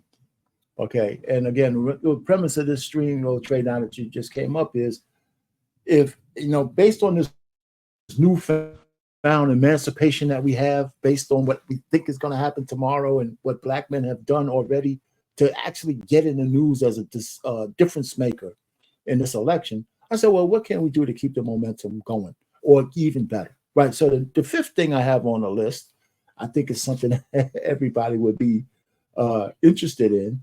I say that we need to stop lying to women for sex. For sex, right? I said we should just be intentional in all things, right? I'll concede that being brutally honest is not what women want to hear, and we're going to leave a lot of sex on the cutting room floor by doing that. However, I mean, these lies are another form of bondage, right? Lying to somebody, one, you got to remember that you're lying to them all the time, right? So if you're there only for a good time, why not just tell a chick in whatever way you know how? If you're there and you want something meaningful and lasting, a relationship with a single mom, for example, tell her, hey, listen, I don't want to, if I don't want to have a relationship with you, but I just want to bang you out, just tell her. See what she says. If you're looking for a partner, let me just finish this. If you're looking for a partner, right? If you're looking for a partner, express it, express the terms of the deal. And just tell her, okay, we're going to be partners, but we don't need to get married. So here's the terms of the deal. And if you're looking for a covenant wife, tell her and see where that goes. So, as opposed to playing games. I guess that's what I'm saying. But the truth of the matter is women actually don't want to hear the naked truth a lot. They want plausible deniability of why they're giving you some ass, right? But I think we should do that anyway. I think more men who just straightforward with their relationships to get laid. I just think it's less pressure, less problem, maybe less sex, but when you get it, at least you don't have to really worry about the bullshit. That's what I'm thinking. At least you worry less. Right? So I don't know. What do you think about that one? How about that as being a modus operandi going forward for some men, more men than they, because I know we like to play the game and we like to coerce the draws off of women, which doesn't seem like that hard to do for some guys. Is that all just crazy and all wet? Just telling the truth about what your intention? Listen, I live by a code. It's very simple. There's no need to lie to women because they'll lie to themselves. I don't have to wait. I don't have to worry about lying to them. I just get to tell them the truth. And that's how I go. She'll lie to herself. And what I realize is that depending on where you are in life, there's a guy who told me something. He said, when you meet a woman, take her to go look for a house and watch her start to put herself in the home. She starts lying to herself. She doesn't just walking around the house. No intentions of buying the house, but she's starting to put herself in the home. She's lying to herself. So look, you can lie. You can tell these women the truth. I think overall, the issue isn't about whether you tell the women the truth or not. I've said this before, the value of the cooch is severely diminished and declined. It is free. You do not have to pay for it. You only have to give a little bit of energy and effort. You don't have to actually pay any money. It doesn't cost you anything. So what you lying for? There's no need to lie. These women will have sex with you if they so choose. You just got to be the right guy at the right moment. You got to put yourself in the right position. There's a lot of guys out here that are not, but I would imagine would be worthy of having sex. These women are sleeping with them anyway. The statistics are clear. There's a lot of black men running around here don't have no kids at all. And so that tells me what I need to know is that there's a lot of black women out here having sex with the same guys over and over and over and over again. So a lot of guys out here are getting it. They're getting it, and they ain't really got to do nothing to do it, to get it. But maybe have some status. Maybe they got a little bit of money. Maybe they got a little bit of clout. Maybe they got a little bit of this, a little bit of that, right? Especially if we're living in a world now where superficial things count the most. He's tall, he's attractive, he's good looking, he's this, he's that. These women will sleep with you. They will do anything. So I agree with you to a point, R.Payne, but I think it has less to do with us as men, and it has more to do with them and the hookup and the hoe culture that we currently live in. Okay. All right. TJ? I've been saying since I was in my early 20s, there's no need to lie to these women. If they're gonna go for it, they're gonna go for it. it keeps the confusion down. You know, I don't understand why you gotta lie to them. I mean, it keeps the confusion down. But a lot of guys, I see a lot of guys are, you know, thrive in that chaotic world. And I've gotten I've gotten just, not the fact that I've ever lied to women, but I've just gotten just completely unfiltered with what I want, my expectations, what I will and will not do. And if they jive for it, they jive for it. If they don't, they don't. I don't even lie to my fucking nobody at my work. I just don't care anymore. Mhm. Maybe just because I've gotten to a certain age where I kind of understand a little bit more. You know what I mean? I just don't care. Lying to a woman is useless. I hear you. I hear you. It doesn't get you anywhere, but more headache. You know, even when you do tell them the goddamn truth, it's still gonna cause you problem because they fucking women. They gonna find a way to have problematic with that. That's true. You know, like the lady that I've been dealing with, that I've been using as an example. I told her straight up and down when she wanted something exclusive with me that I would not, that your son won't benefit from me. And she decided to move forward with that. That was her decision. But she was told up front, but she still, you know, every now and again that would rear its ugly head. But I would be like, you know, something happened, and I said, well, you got to go get that from his daddy. I don't know what to tell you. You got to go get that from his daddy. I don't know what to tell you. Okay, Uncle Jeff. Now, let me take, because I told you I'm not a monster. I'm not a monster. There's been a couple situations where I go to my daughter. I say, hey, baby, you know, X, Y, and Z got an issue going on. I want to take care of it. Do you mind if daddy spends some of your resources on that? And my daughter, because she's a beautiful young woman, oh, daddy, yeah, no problem. I know you love me. Okay, I helped the little boy out.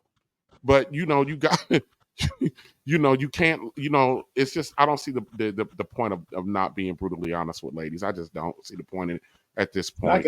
I mean, well, so there you have it. I think more guys are being brutally honest, because I think women are being more forthcoming with what they want. They want to get laid, man. A lot of them too. Man, Uncle Jeff, what you got? They'll call you a bum, R.Payne, to your face. I gotta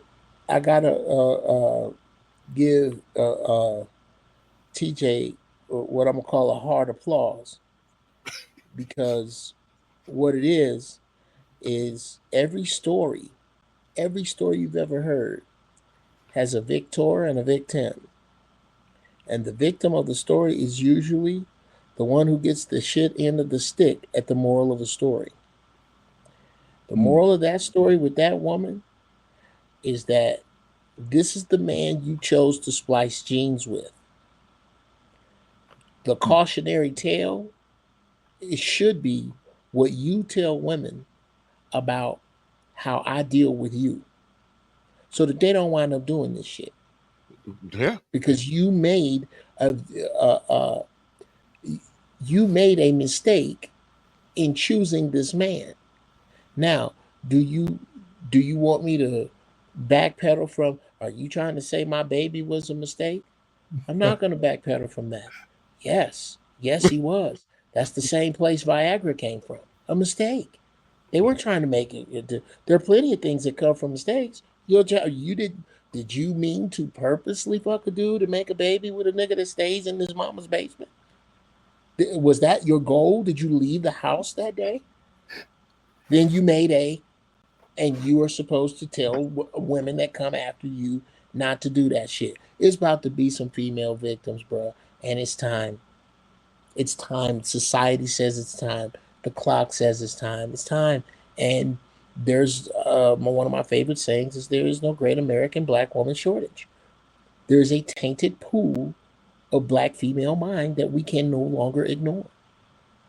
That you have if you have a mind that is solid, or at least a mind you are working on being solid, you deserve no less than that from a mate. And you ain't wrong if you don't pick somebody outside of that. Okay. Here you go. Well, I mean, I think we hit that one. I think we got a nice, solid round of answers. My next one really is, I think that one of the things that we need to get straight moving forward is giving women mixed signals.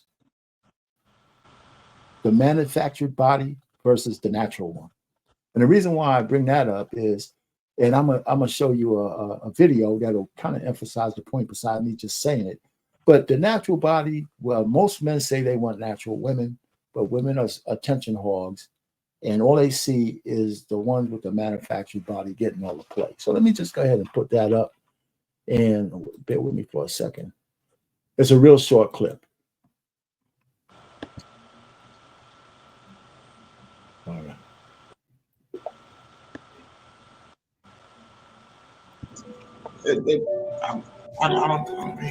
I think that men prefer a natural body or a BBL. BBL. BBL. BBL. BBL. BBL. BBL. BBL. BBL. BBL. BBL. Do you prefer a natural body or a BBL? Natural. Natural. Natural. Natural. Natural. Natural. Natural. Natural. Natural. Natural body all day.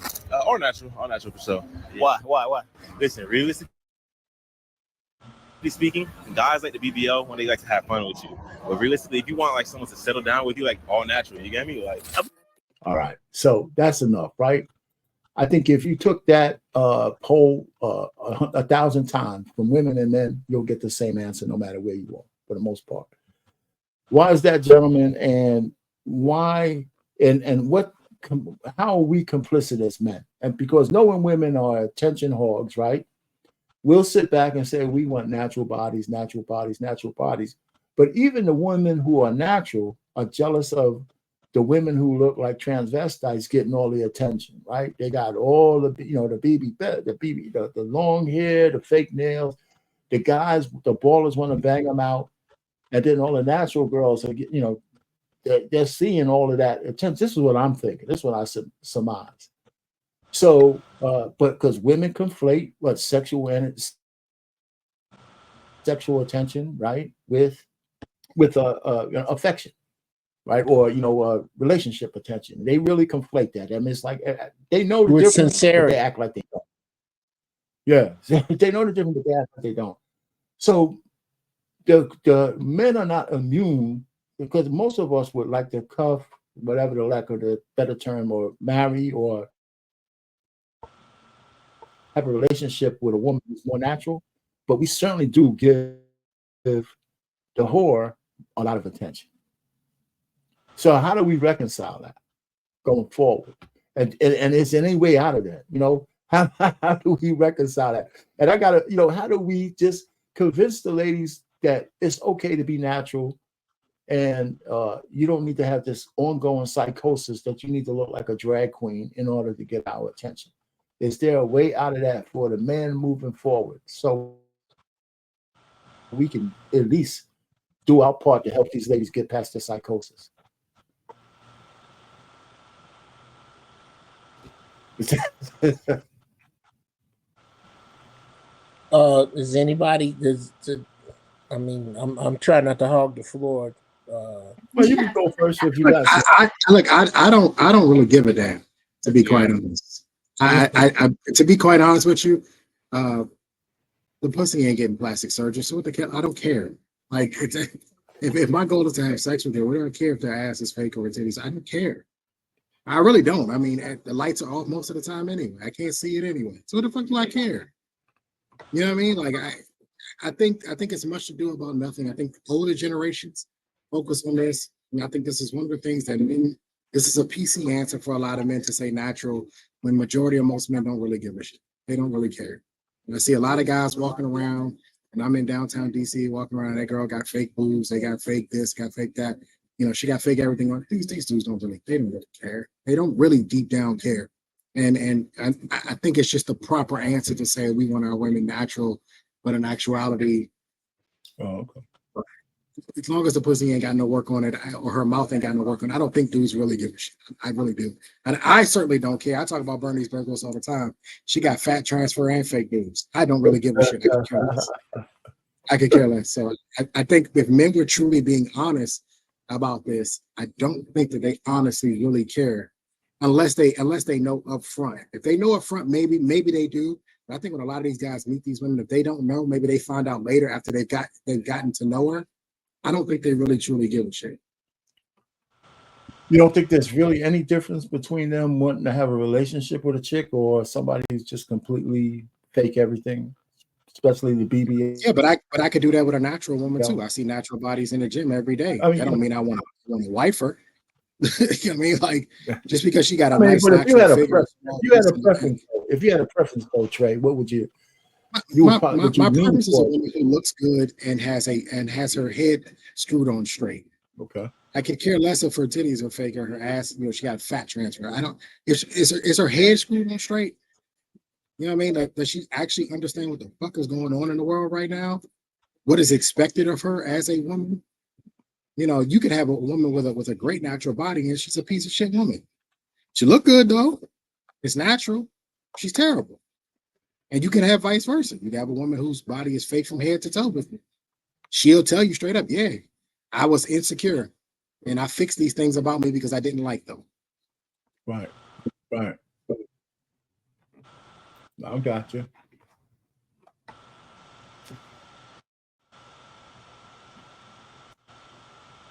Anybody else? No, I just don't like the women that look like a transvestite. That's it. Or a Muppet baby, I can do without that. Okay. Other than that, I don't care because most of the time, I kind of on the same side of Trey with this. I lean on Trey's version of I really don't care. I mean, I know what I like, and if I don't like it, I'm not really approaching it anyway, or trying to.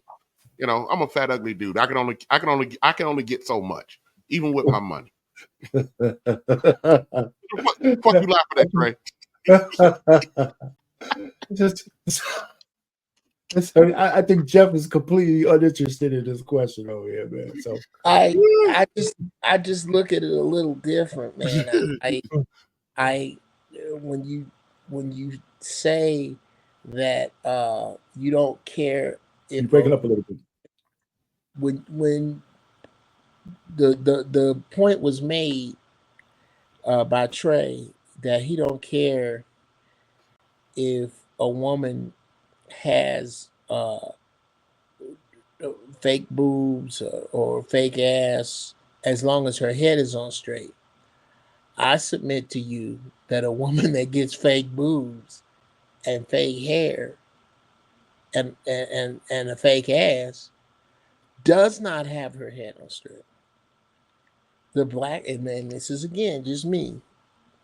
And if I were, I'm blissfully married. I'm cool. But if I were a if I were single, this would have to be the deal, and she would have to understand.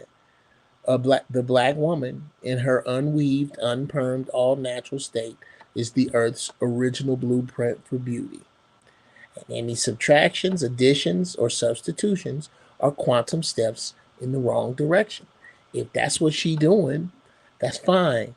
But again, because there is no great American black woman shortage, that's just not what I'm having.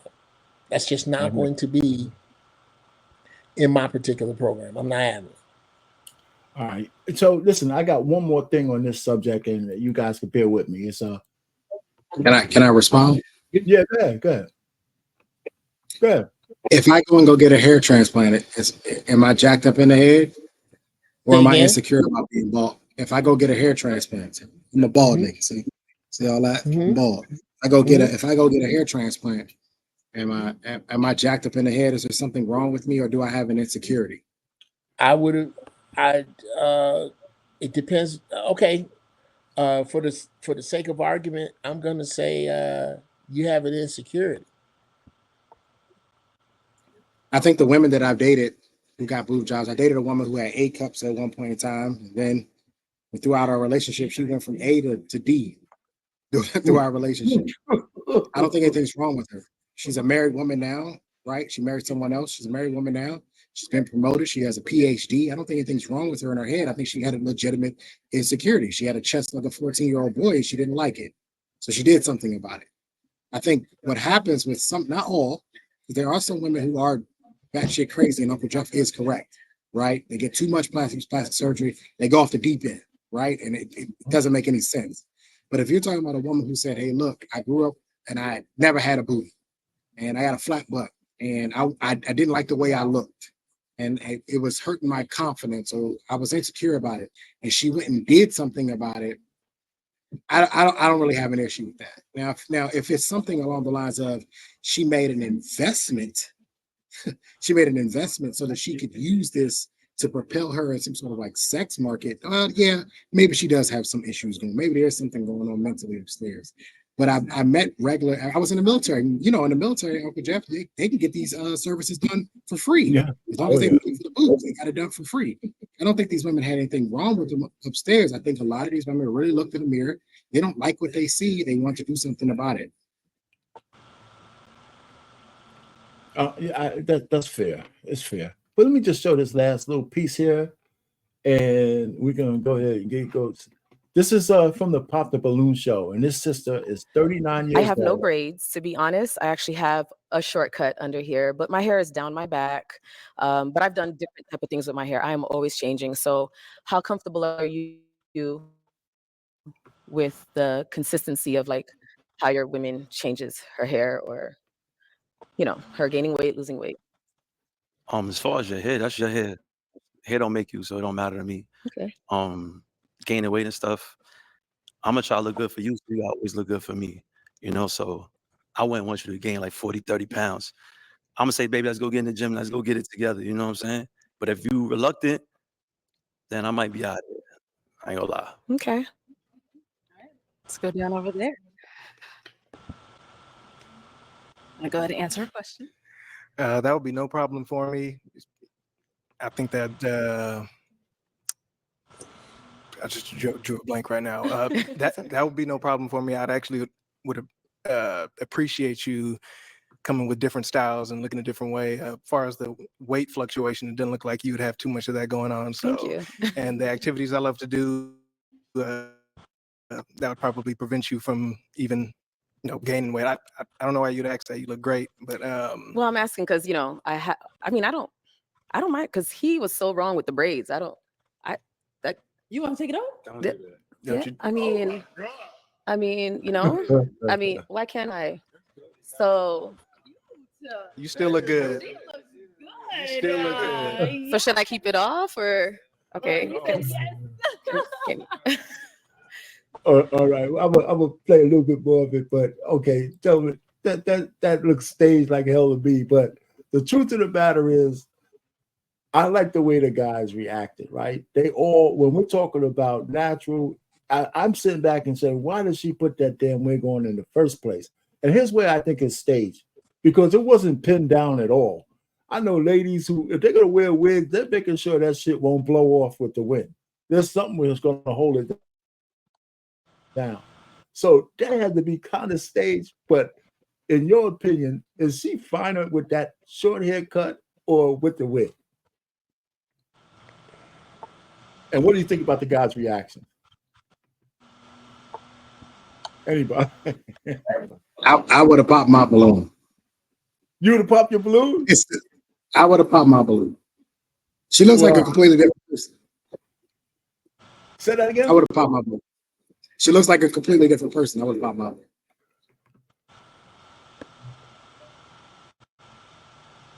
All right. TJ, what you gonna do, man?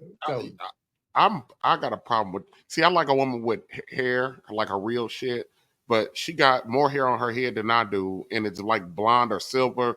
That's too much for me. And then the staging of it, I'm gonna snatch my wig. She just had too much going on. So that's my issue, is the fact that she was so confused about what she thought she wanted. You know what I mean? So she was just a big ball of mess for me. I don't know. I couldn't. Yeah, she was too much for me. Damn, I've been married too long, man. I'd have melted like a cheap suit and shit, man. Golly. Really? Yeah, man. I would have told her never put that shit back on. That's what I would have told her. But go ahead, Jeff. what you think? Well, I mean, and remember now, the basic premise, before I cut you off, the basic premise is natural or fake. Trey had a point. You guys have some good points here about the insecurities and people wanting to better themselves. But that's not necessarily the epidemic most of the black women have that we're dealing with, right? Some of them actually so what's the word that has such an inferiority complex when the so-called beauty standard that they can't even take none of that shit off, even when they're home with their guys. But go ahead, Jeff. I again, like I was saying a little earlier, it ain't that we don't have to give each other some grace, because we do. Somebody needs to encourage that sister, like you said, that you're beautiful with your own hair. You're beautiful in your own skin. But I can't be the initial encouragement to that. You got to have some of that. That's not a plant that I plant. That's a plant that I water. Okay. So, and a lot of sisters, bruh, I don't care what you say. When you changing the color of your eyes, which are the windows of your soul, when you try to disguise, I say this all the time, Mr. Right is looking for you, but he can't find you, sisters, because you're in disguise. He don't know. His natural biology, the dude that you're supposed to be with, wants you exactly like you get up and exactly what you're going to be if society collapse in 90 days, when they ain't bringing no more weave hair over here, when Sally Beauty Supply to run out all that bullshit, you're going to have to naturally be who you naturally are. And that's beautiful. And you're going to have to find yourself. You're going to have to find that person. And I'll help you find that person, but I'm not going to help you if you're not looking. I'm not. I think it's a case-by-case sister basis. Gotcha. If you, yeah. Yeah, I don't think everybody looks good. You know, I think she looked better with the wig. I shouldn't put it back in. She looked like one of the, like, you ever seen the movie Meteor Man? She looked like one of the dudes off of Meteor. Yeah. Wesley Snipes, like slide that Snipes. Robert Townsend. She got I'm thinking about Demolition Man. She got no, you're right, Uncle Jeff. She got the Demolition Man going too. She got the Demolition Man. Yeah. She looked better with the wig to me. Like I said, I don't know. Play that back just a little bit, R.Payne, just the wig snatch. Oh man, that is. And I ain't gonna lie to you, it's pretty fun to snatch a wig. I don't know how many wigs y'all done snatched, but it's a good time. Oh man, I took it down. So hold on, man. I took it down. Oh, don't worry about it. All right. Yeah, I took it down. But anyway, but listen, I just say, but my thing is, I think we got some good answers, and I prefer the ladies natural. But the truth of the matter is, I do agree with, maybe it's no right or wrong. There are some women where it's an enhancement, there was no issue. But I think the prevailing issue in the black community is more on a psychosis level. I really do. I mean, there's women who are looking for certain things to fix, and I don't have any problem with that, fake boobs and all that. And if the BBL is done well and professionally, blah blah blah. But that's not the general issue in our community. The general issue is that the women are competing with each other to try to snag a real one, and they all starting to look like each other. So I think there's an epidemic, and the way they fight over those wigs and all that kind of stuff, and nobody could tell me how to look, and I'm doing it for a man. And, I just think that's all part of the same old bullshit. But you got to leave room for people just trying to self-improve. I understand that. So my next one, because I know we're coming down close to the end of the show, I got two more, and they're not as long. The seventh one is, I think black men in the future, I think the so-called manosphere that used to be here, and YouTube has given us a platform to where we could talk like we are right now. And I think that there's still more than enough black men stuck in red pill rage. We gotta let go of that shit. I think we need to let go of that. I think we need to understand that there's some women ain't never coming back, and we don't need them to. You know, we need to start fishing for women who want to follow men moving forward in the right direction, and the ones who are stuck on feminism, stuck on the way they need to be stuck, hold black men in contempt. We should stop trying to save them. I think it's a waste of time, waste of energy. I think that women who are looking for more, they'll recognize it when they see it, and those are the ones that we should. And not me, I already did it, but the guys who are actually looking for meaningful relationships, that's the ones we should focus on. You guys should focus on. There might be few and far in between, but they're out there somewhere. They're out there somewhere. I don't know. So what say you guys? I do have uh, another video on that one, and maybe I'll show the video before you guys go ahead and talk. Let's go ahead and get that up. Real short.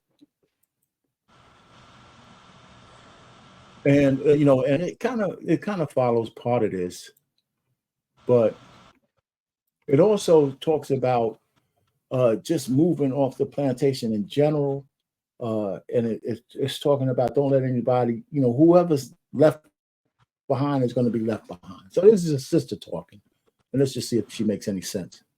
Black card revoked. I don't give a damn about no black card. What the hell does that mean? You can't take anything away from me that my God gave me.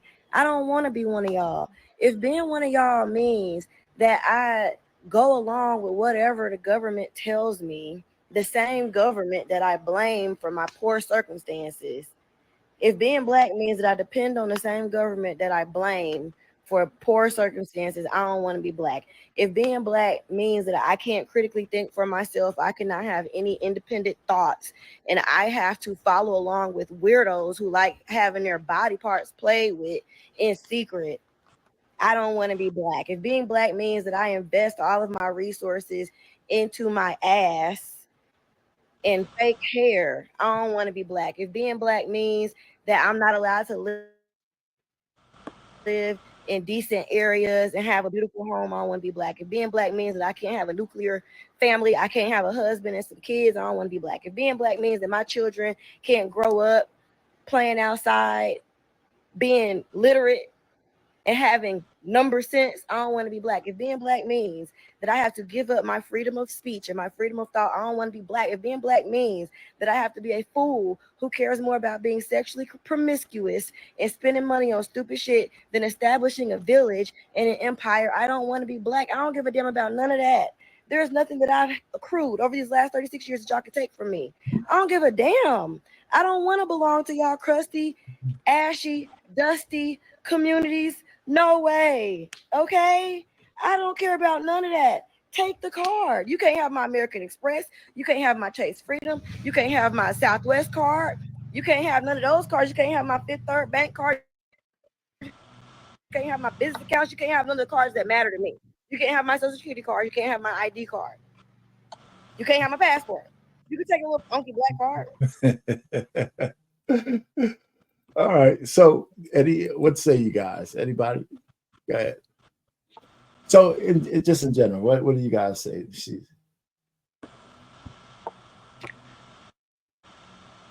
Everybody speaks. Jeff, you got anything?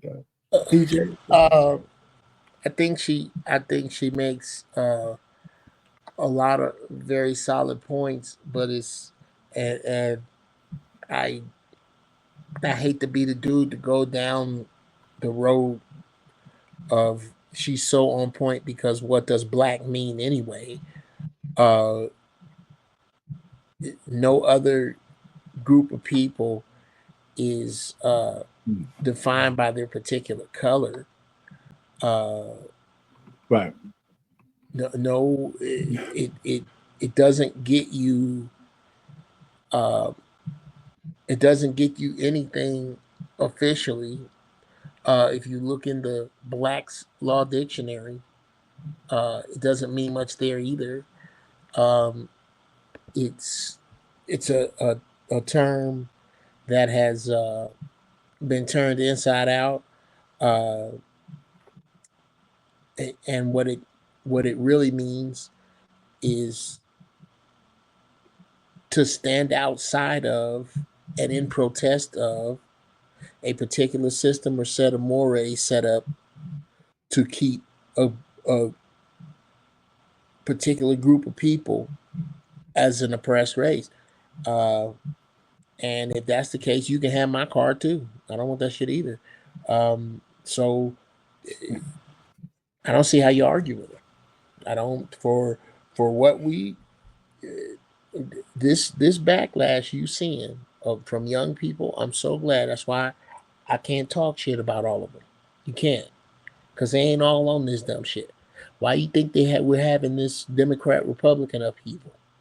Because marching some talking head into a black church, that formula doesn't work anymore because young people don't go to black church. Right. So I'm so proud of young black people. Look, you can have all this shit that had the people before me in a twist. The people who can't own up to their mistakes when they sit down and talk to me and wonder why I don't respect them. Yeah, I'm with her. Long Yeah, story short, I'm with her. the black church is where you take black men and tell them that they ain't shit. You breaking up a little bit. I said the black church is where you take black men to tell them that they ain't shit. Yeah. Okay. But sounds like that's sure. That's for sure. Anything? So, what do you think about what she had to say there, TJ? Well, at first I was a little. Took me a while to understand what was going on.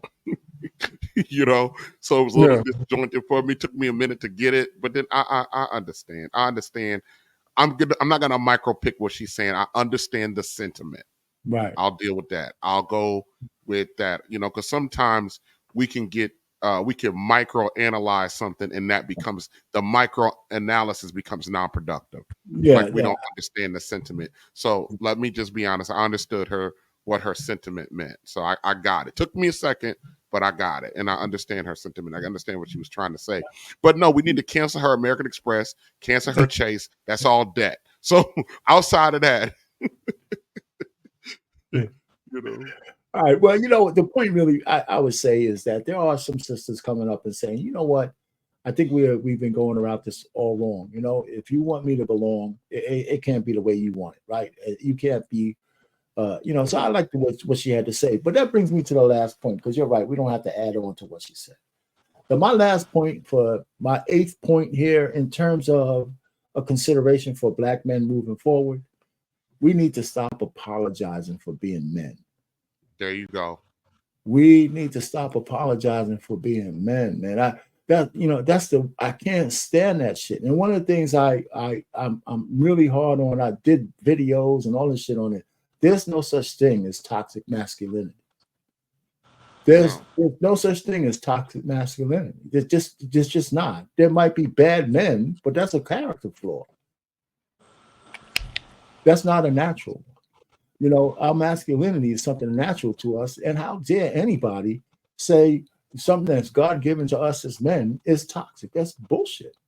And not enough. And I see all these sycophantic men in the new modern era making commercials and all this horse shit, feeding into the feminism and all of that bullshit. There is not, and we need to combat that kind of rhetoric, anytime we see it in the right fashion, especially when we get on these panels and people start saying shit that ain't true. They need to be challenged, so we need to stop apologizing for all kinds of shit, and especially definitely our nature. And another thing, I think, that's just the main thing. We apologize for far too many things, right? And we got to apologize for being men, and we got to apologize for wanting to have sex from women. You're right. If you're heterosexual men, whether you're a good man, a bad man, a religious man, if you're a heterosexual man, when you approach a woman, at some point you want to bang that thing out. Mm-hmm. Now, how you approach it matters. What you ask matters, but we gotta stop apologizing. Okay, I said it enough. Go ahead. What you gonna say, TJ? No. I'm just over here agreeing with you about we need to stop apologizing for just being the man.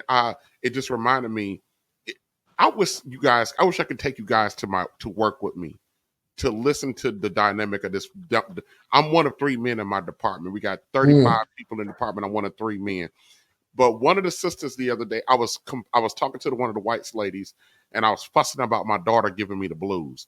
And this black woman come around the corner. She hears me say that, and she goes, "Well, she goes, well, she giving you the blues because you are." She called me a misogynist. Not misogynist. What's the other word? Chauvinist. She called me a chauvinist. And the white woman looked at her and said, "Why do you think TJ's a chauvinist?" Well, he this and that. And the white woman cut her off. She goes, "He talked just like my husband talk. What are you talking about? He talks like any other man that I know talk like." The white woman's talking to the sister, you know? And then the white woman goes, "Oh, that's right. I'm sorry."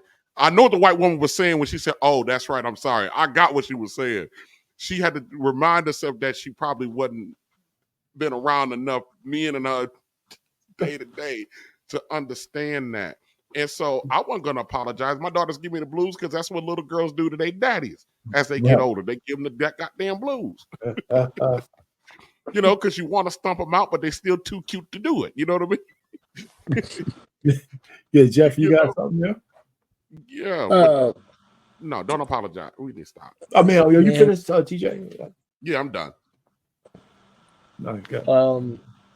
I think that to go back to something you were talking about with lying and apologizing. We got to take our part in this. I think the game started to come apart when brothers started treating hoes like nice girls and nice girls like hoes. Mm-hmm. This is on us, and it is true that women fall in love with what they hear. We fall in love with what we see. I still try to teach women this lesson. You're getting the word player mixed up.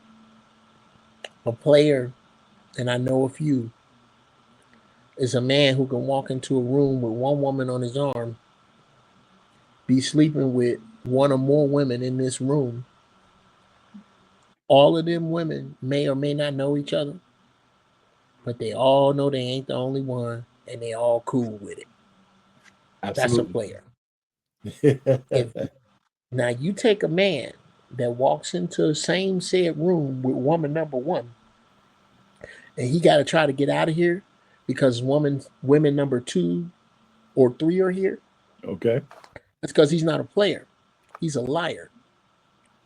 Players don't lie. You don't lie. We do. We need to stop lying to these women. But because we are now a ruling generation of men who were raised and ruled by women, you have to understand, the average single woman, the average single mother does not give her son advice that's good for her son. She gives her son advice that's good for whatever woman he dating. They even give their advice from a place of a female advantage, not understanding that you love him. This strange girl don't. Right. You're not giving him the proper advice you're supposed to. And there has been such a twisting of all of our brains. And the majority by nature, the majority of the human beings waking up and going, maybe I need to change the way I think, are men. Right. Because we are creatures of logic. Women have a problem separating wrong from bad. For us, wrong is just an opportunity to change course. For them, wrong is a judgment on their soul. Why you think they'll use 600 words to get around culpability when 20 would have done? Right. Because of that. We got to factor all that in, fellas. And we have to factor in that whether natural or not, man-made or not, there is a huge woman surplus. Huge. Yeah, I hear that. Listen, we got to come close to the end of the show. I know TJ said he got to go. Let's do a little bit of final thoughts. I don't know if that would be yours, Uncle Jeff, or not, but I Yeah, agree I'm with what good, you man. just said. Hey, thank y'all. Thank y'all for having me. Good show. Thanks for coming up. All right. I'll catch y'all again. All right. Thanks for coming up. TJ, what you got? R.Payne, let me tell you something. Yes, sir. Your topics, what you do over here on your piece of this, severely underrated. I mean, they're that good. They're that good. I got to give it to you, man. They're that good. They're really underrated, and the way that you moderate. I mean, I know you like to drop kick people into a corner when you got a point to make, but I think I like the moving it's a little frustrating, but I like the moving the conversation. Remind me of my old boss I used to have in my 20s. Boy, he'll cut you off in a fucking heartbeat, and then because he got to move on. You know what I mean? So this is I think what you provide over here. I appreciate you coming up, man. You made this worthwhile. So did Jeff and Trey. Yeah. I needed some people to come up, so I appreciate you. Breaking that seal, breaking the ice. Anytime I can, I'll be back. I'm on vacation for like another week, so anytime I can come back up, I will. Okay. With you. I like what you do over here, but this was a good topic, and yes, back to the original point, fellas, sell your vote. Don't be beholden to none of these motherfuckers. Make sure you get what you need. Make sure you get what you need, and fuck what these women got to say. They gonna be there regardless. Absolutely. That's what you learn when you become an older man. These fucking women gonna be there regardless. They want to be around you just as much as you want to be around them, maybe more. So exactly, especially if you're moving in direction. I appreciate you coming up, man. Thanks. Hey, listen. So my last thing, understand this, man. Understand this. Where you have responsibility, you must claim authority. And some of you will get that. Where you have a responsibility, you must claim authority. The worst position you could be in is have responsibility for something and no authority to, manage it, change it, fix it.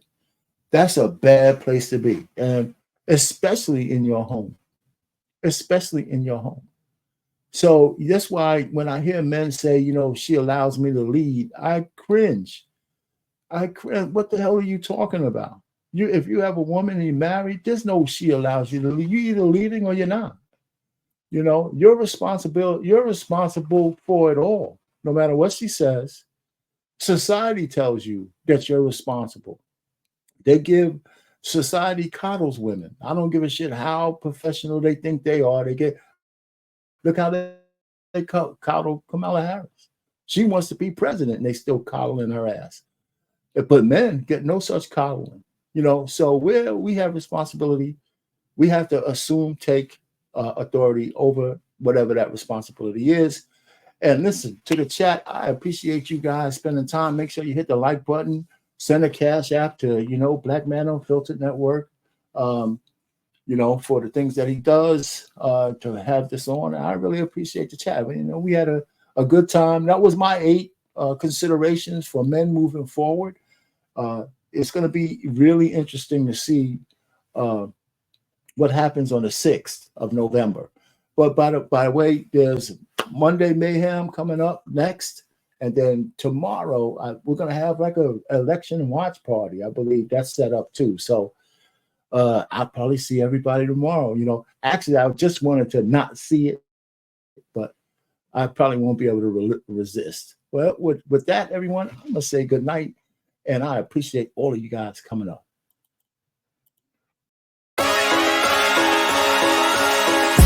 It's going down like a rodeo.